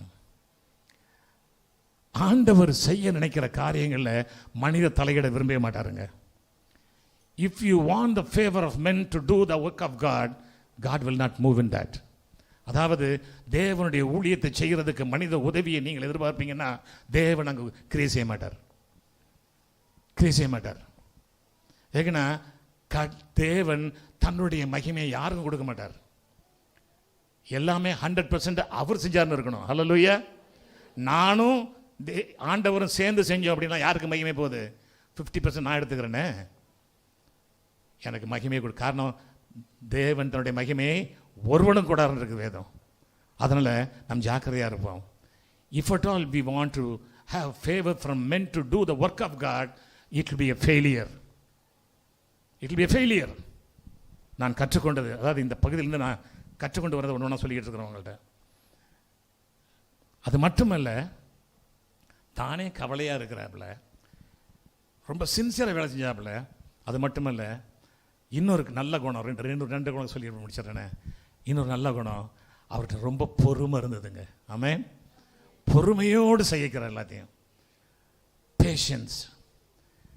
அதாவது ஆண்டவரால் தெரிந்து கொள்ளப்பட்ட ஒரு மகனுக்கு தேவை, ஒரு ஊழியனுக்கு தேவை என்னது? நீடிய பொறுமை. பொறுமை தேவை. நான் அதுக்காக ஜெபிச்சிட்டு இருக்கேன். காரணம் என்கிட்ட இல்லாத ஒன்று அது. நான் ரொம்ப குறைந்த பொறுமை உள்ளவன். ஏன்னா நீடிய பொறுமை தேவை, நீடிய பொறுமை தேவை. அது மட்டுமல்ல, அவரே பிரச்சனை இருக்கிறாரு, அவர்கிட்ட வந்து 2 பேர் பிரச்சனையை சொல்கிறாங்க, அவங்களுக்கு பிரச்சனை தீர்ச்சிக்கிறார். அதாவது அந்த அந்த வசனம் ரொம்ப அழகாக இருக்கும். அதை கேட்குறாரு எப்படின்னா, நான் திருப்பி படிக்கிறேன், அந்த 40:7 கடைசியில் படிக்கிறேன். உங்கள் முகங்கள் இன்று துக்கமாக இருக்கிறது என்ன என்று கேட்டான். அப்போ நான் என்ன அர்த்தம், இதனுடைய அர்த்தம் என்ன? அவர்கிட்ட ஒப்புவிக்கப்பட்ட அத்தனை ஜெயிலில் உள்ள பிரச்சனை அவர் பார்க்குறார். யார்? யோசேப்பு பார்க்குறார். சின்ன பையன்தான், ஆனால் பார்க்குறார். பார்த்துட்டு, ஓ இந்த மனுஷனுக்கு ஏதோ பிரச்சனை, ஐ ஹாவ் டு ஹெல்ப் போய் கேட்குறாரு. அதாவது ஒரு தேவனால் தெரிந்து கொண்ட மனிதனுக்கு கம்பேஷன் அதிகம் வேணும். ஆமென். தேவை என்ன? தேவை மனதுருக்கம் வேணுங்க. யோசேப்பிலிருந்து கற்றுக்கொள்கிற பாடங்கள்னா மனதுருக்கம் தேவை. we should need compassion. என்ன கம்பேஷன்? எனக்கு இந்த யோசேப்பின் பேர் உள்ளவங்கெல்லாம் வேதத்தில் ரொம்ப பிடிக்கும் எனக்கு. ஏன்னா இந்த யோசேப்பு ஒரு நல்ல மனுஷன். கன்னி மரியாளுக்கு கணவராக வந்த இயேசுவின் வளர்ப்பு தந்தை ஒரு நல்ல மனுஷன். மத்தேயுல 2 அதிகாரத்தில் எழுதியிருக்கோம் அவரை பற்றி. 1, 2 இப்படி எழுதியிருக்கும். அவர் வந்து நீதிமானாக இருந்ததுனால மரியாதை விளைக்க நினைக்கிறாரு. அப்போ ஆண்டவர் பேசுகிறாரு, இல்லைப்பா அது பரிசுத்த ஆவியினால் உண்டாயிருக்கிறது, ஏற்றுக்கொள்கிறாரு. ஒரு வார்த்தை பேசலை. யோசித்து பாருங்க, கர்ப்பமாக இருக்கிற ஒரு பெண்ணை கட்டிக்கொள்ளுன்னு சொல்லும் பொழுது வாயை திறக்கலை, ஏற்றுக்கொள்கிறார். அதுக்கப்புறம் ஆண்டவர் பேசுகிறாரு, ஏய் இவனை யாரை இயேசுவை கொல்ல போகிறாங்க, ஏரோது திட்டம் போட்டுட்ருக்கிறான், புறப்பட்டு போங்கிறார். அந்த ராத்திரி உடனே, வேதம் அப்படி தான் இருக்கும், மத்தியில் நீங்கள் படித்து பாருங்களேன், உடனே எழுந்து புறப்பட்டு போகிறாரு. ஒரு வார்த்தை பேசலை. திருப்பி தூங்கிட்டு இருக்காரு எகிப்தில். திருப்பி சொப்பனத்தில் சொல்கிறாரு தேவதூதன், புறப்பட்டு போ, இப்போ ஏரோ செத்து போனான். உடனே புறப்பட்டு வராரு. அக்கறை வந்தவுடனே கொஞ்சம் பயப்படுறாரு. காரணம் அர்க்கிலேயோ அவனுடைய சன்னு இருக்கிறான். அதனால் யூதேயா போகாமல், அப்போ உடனே ஆண்டவர் சொல்கிறாரு, போய் நீ நாசரேத்து பக்கம் தங்க அப்படின்னு. அப்படியே செய்கிறாரு. அதாவது இந்த யோசேப்பு பேசவே இல்லைங்க. இயேசுவின் வளர்ப்பு தந்தை ஒரு வார்த்தை பேசுனதாக வேதத்தில் இல்லை. ஆனால் அவரை குறித்து 2 சாப்டர் எழுதப்பட்டிருக்குது. எதுக்கு சொல்லனா, ஒரு நல்ல மனிதன். ஹல்லேலூயா. நல்ல, அதாவது இந்த யோசேப்பு பேர் அதே மாதிரி அரிமேத்தியா யோசேப்பு, அவரை பற்றி வேதத்தில் அழகாக எழுதியிருக்குது. அவர் வந்து ஒன் ஆஃப் த லீடர்ஸ். யார் மாதிரி? நிக்கோதேமு மாதிரி ஒரு அந்த கவுன்சிலில் ஒரு லீடர் அவர். ஆனால் அவர் வந்து என்ன பண்ணுறாரு, மத்தேயு 27:57, மார்க் 15:43, லூக்கா 23:50, யோவான் 19:32, 4 பேர் இருக்கிறாங்க. இவர் போய் தைரியமாக போய் கேட்குறாரு. யார்கிட்ட? பிலாத்துக்கிட்ட, இயேசுனுடைய சரீரத்தை கொடுப்பா அப்படின்னு. இதனால் என்ன ரிஸ்க் தெரியுமா? இவர் வந்து ஒரு பெரிய கவுன்சில் மெம்பர், அதாவது ஆசாரியர்களுக்கும் பரிசேயர்களுக்கும் ஏற்ற ஒரு மனிதர். அவர் ஒரு one of the members of council. செனகரிபினுடைய அந்த அந்த கவுன்சிலுடைய ஒரு அங்கத்தினர் அவர். எல்லாரும் அவர் ஒதுக்கியிருப்பாங்க. என்னடா இவன் போய், எல்லாரும் பயந்துருப்பாங்க இயேசுனுடைய சரீரத்தை அடக்கம் பண்ணுறதுக்கு என்ன பண்ணுறதுன்னு. ஆனால் இவர் எடுத்து சொந்த கடையில் அடக்கம் பண்ணுறார். எனக்கு இந்த யோசிப்பெல்லாம் ரொம்ப பிடிக்கும். இது சைடில் போகட்டும். ஆனால் இப்போ என்ன நடக்குது? இங்கே கைவிட்டாங்க. இப்போ என்ன பண்ணுறாரு ஆண்டவர்? இவன் எல்லாத்தையும் விட்டுட்டா. இப்போ ஆண்டவரை நம்பி தான் இருக்கணும். யார்? இப்போ யோசேப்பு வந்து என்னை இந்த பானபாதக்காரனும் கைவிட்டுட்டான். இப்போ நான் ஆண்டவரை மட்டும் தான் நம்பி இருக்கும்போது ஆண்டவர் என்ன பண்ணுறாரு? பார்வோனுக்கே சொப்பனத்தை கொடுக்குறாரு. ஹல்லேலூயா. பார்வோனுக்கே சொப்பனை கொடுத்து அந்த சொப்பனத்தில் அவனை கலங்க வச்சு, அந்த கலங்கத்தினுடைய அர்த்தத்தை சொல்ல வச்சு, அந்த அர்த்தத்தை சொல்லதுனால அந்த இடத்துல யாரை? யோசேப்பை அதிபதியாய் மாற்றுகிறார். ஹல்லேலூயா. நேரம் ஓடுறதுனால நான் வேகமாக ஓடிக்கிட்டு இருக்கிறேன். அதிபதியாக மாற்றுறாரு. கிட்டத்தட்ட 13 வருடங்கள் ஓடிவிட்டன. எகிப்துக்கு வந்து எத்தனை வருடம்? 13 வருடங்கள் ஓடிவிட்டன. எதுக்கு சொல்கிறேன்னா, நமக்கு ஒரு காரியத்தை ஆண்டவர் சொல்லி நிறைவேற்ற வருடங்கள் ஆகும். அதை பொறுமையோடு காத்திருக்கணும். ஹல்லேலூயா. இன்றைக்கே செஞ்சிருவார். இன்றைக்கி என்ற பேசுனார்னா இன்றைக்கே செஞ்சிருவார் நினைக்காதீங்க. ஆரம்ப காலத்தில் அப்படி தான் நினச்சிக்கிட்டு இருந்தேன். ஆண்டவர் என்கிட்ட பேசிட்டார், இதை இன்றைக்கி செய்ய போகிறாருன்னு. இல்லை, இட் வில் டேக் இயர்ஸ். ஏன்னா ஆபிரகாம் கூப்பிட்டாரு, ஆபிரகாம் வாப்பா, நான் உனக்கு பெரிய ஜாதியாக்குவேன்னு. அவருக்கு ஒரே குஷி, எனக்கு குழந்தை இல்லை, இப்போது உடனே கொடுக்க போகிறேன். 25 வருஷம் வெயிட் பண்ணணும். ஆமாம். அதே போல் 17 வயசில் 18 வயசில் யார் தாவீதை வந்து அபிஷேகம் பண்ணாங்க ராஜாவா. 12 வருஷம் வெயிட் பண்ணணும். அபிஷேகம் ரசனாக அபிஷேகம் பண்ணப்பட்ட தாவீது 12 வருஷம் காத்திருந்தாப்புல அந்த ஸ்தானத்துக்கு வர்றதுக்கு. எதுக்கு சொல்ல வரேன்னா, ஆண்டவர் அழைத்த அழைப்பில் பொறுமையோடு காத்திருக்கணும். ஹல்லேலூயா. அது மட்டுமல்ல, நம்முடைய வாழ்க்கையில் தேவன் நினைத்தது, அவர் செய்ய நினைத்தது ஒன்றுமே தடைபடாதுங்க, ஒன்றுமே தடைபடாது. ஆகவே நம்முடைய வாழ்க்கையில் நாம் அதை தெரிந்து கொள்வோம். பொறுமையோடு காத்திருக்கணும், பொறுமையோடு ஓடணும். இந்த 41 அதிகாரத்தில் நிறைய வசனங்கள் இருக்குது. அதை சொல்ல எனக்கு இப்போ நேரமே இல்லை. ஏன்னா ஒரே ஒரு காரியத்தை சொல்லி நான் இப்போ முடிக்க விரும்புகிறேன். என்ன தெரியுமா, இந்த யோசேப்பை கொண்டு வந்து விடுவிக்கணும்னா ஆண்டவர் என்ன பண்ணுறாரு? ஆண்டவர் என்ன பண்ணுறாருங்க, நம்ம சொப்பனம் கண்டாருன்னு சொன்னேன் இல்லையா, இந்த சொப்பனத்துக்கு பின்னால் ஒரு பெரிய காரியம் இருக்குது. இப்போ நீங்கள் சங்கீதம் 105 திருப்புங்க. சங்கீதம் 105 திருப்புங்களேன். 105 திருப்புங்க. சங்கீதம் 105 திருப்புங்க. 16வது வசனத்தை நான் படிக்கிறேன். ஆண்டவர் யோசேப்புக்காக செஞ்ச அற்புதத்தை பாருங்க. அவர் தேசத்திலே பஞ்சத்தை வருவித்து ஆகாரம் என்னும் ஆதரவுகளை முற்றிலும் முறித்தார். அதாவதுங்க, ஒரு மனிதனை, தான் தெரிந்து கொண்ட மனிதனை உயர்த்தும்படிக்கு, தான் தெரிந்து கொண்ட ஒரு வாலிபனை உயர்த்தும்படிக்கு என்ன பண்ணுறாருங்க, ஒரு தேசத்தில் பஞ்சத்தை வரவழைக்கிறாருங்க. கானானில் பஞ்சம், எகிப்தில் பஞ்சம். ஆண்டவர் உயர்த்த நினைச்சா அவர் எப்படி செய்வார்? தேசத்தில் பஞ்சத்தை கொண்டு வர்றாருங்க. கோடிக்கணக்கான மக்கள் பஞ்சத்தில் இருக்கிறாங்க. எதுக்காக? ஒரு மனிதனை உயர்த்துவதற்காக. உங்களையும் என்னையும் அவர் உயர்த்த விரும்புகிறார், உங்களையும் என்னையும் பயன்படுத்த விரும்புகிறார். அவர் கையில் நம்ம ஒப்பு கொடுத்தா ஆண்டவர் அநேக காரியங்களை செய்வார். அவரை போல பொறுமையாக இருப்போமா? பொறுமையாக இருப்போம். நான் ஜெபிப்போம். நேரம் ஓடிடுச்சு, நான் முடிக்கிறேன். Praise the Lord. Hallelujah. Jesus, யோசேப்பை உம்முடைய நாமத்தின் மகிமைக்காக உம்முடைய கரத்திலே நீர் நடத்தின பொழுது அவர் பொறுமையோடு அமைதியோடு தேவனுடைய சித்தத்திற்கு தன்னை முற்றிலுமாக அர்ப்பணித்தது போல எங்களை அர்ப்பணிக்கிறோன்னு சொல்லி நல்ல கதிரை ஸ்தோத்திரம் பண்ணலாமா? ஸ்தோத்திரம், ஸ்தோத்திரம், ஸ்தோத்திரம், ஸ்தோத்திரம். கர்த்தருடைய ஆவியானவர் ஹல்லேலூயா தம்முடைய வார்த்தைகளின் மூலமாக நம்மோடு கூட இடைபடுகிறவராக இருக்கிறதுக்காய் கதிரை ஸ்தோத்திரம் பண்ணுவோம். ஸ்தோத்திரம், ஸ்தோத்திரம். மகா இரக்கமும் கிருபையும் உள்ள எங்கள் நல்ல பிதாவே, நாங்கள் மை ஸ்தோத்திரிக்கிறோம். ஆசீர்வாதமானது வேலைக்காக உமக்கு நன்றி. இந்த உபவாச நாளிலும் தேவ சன்னிதானத்தில் நாங்கள் ஒன்று கூட தேவ சமூகத்தில் ஆண்டவரே துதித்து பாடி ஆராதிக்க, ஆண்டவரே தேசத்திற்காக, ஊழியங்களுக்காக, சபைகளுக்காக, ஆண்டவரே ஜனங்களுக்காக ஜெபிக்க ஆண்டவரே துதிக்கிறோம். ஸ்தோத்திர. நீர் பாராட்டின நல்ல கிருபைகளுக்காய் ஸ்தோத்திரம். உம்முடைய மாறாத ஜீவனுள்ள தேவனுடைய வார்த்தைகளுக்காய் ஸ்தோத்திரம். ஆண்டவரே, கர்த்தருடைய ஆவியானுடைய கிருபையின் கரத்தில் ஆண்டவரே இந்த இருதயமாகிய பொக்கிஷத்தில் ஆண்டவரே பொக்கிஷமான உம்முடைய வார்த்தைகளை இருதயமாகிய ஆண்டவரே மண்பாண்டத்தில் ஆண்டவரே இந்த வார்த்தைகள் ஜீவனுள்ள வார்த்தைகளை பதித்து வைத்து கொள்ள திருவசனத்தை கேட்கிறவர்களாக மாத்திரமல்ல அதன்படி செய்கிறவர்களாக தங்களை அர்ப்பணிக்கிற உம்முடைய பிள்ளைகள் ஒவ்வொருவரையும் ஆசீர்வதிப்பீராக, ஆசீர்வதிப்பீராக. உம்முடைய உன்னத கரத்தில் அர்ப்பணிக்கிறோம். இயேசுவின் மூலம் ஜெபம் கேளும் எங்கள் ஜீவனுள்ள நல்ல பிதாவே, ஆமென். சீயோன் ஏஜி திருச்சபையின் ஆராதனை நேரங்கள்: முதல் ஆராதனை ஞாயிறு காலை 6:30 மணிக்கு, இரண்டாவது ஆராதனை ஞாயிறு காலை 9 மணிக்கு, மூன்றாம் ஆராதனை மற்றும் வாலிபருக்கான ஆராதனை காலை 11:15 மணிக்கு, மாலை ஆராதனை 6:30 மணிக்கும், சிறுவர் ஆராதனை ஞாயிறு காலை 7:30 மணிக்கும் மற்றும் 10:30 மணிக்கும் நடைபெறுகிறது. இவ் ஆராதனைகளில் பங்கு பெற்று இறையாசியை பெற்று மகிழுங்கள். நீங்கள் தொடர்பு கொள்ள வேண்டிய முகவரி: ரெவரண்ட் பி. சுதாகர் சாமுவேல், தலைமை போதகர், சீயோன் ஏஜி திருச்சபை, எண் 8, புத்தர் தெரு, காமராஜபுரம். செல்போன் 9382117257 மற்றும் 9381117257.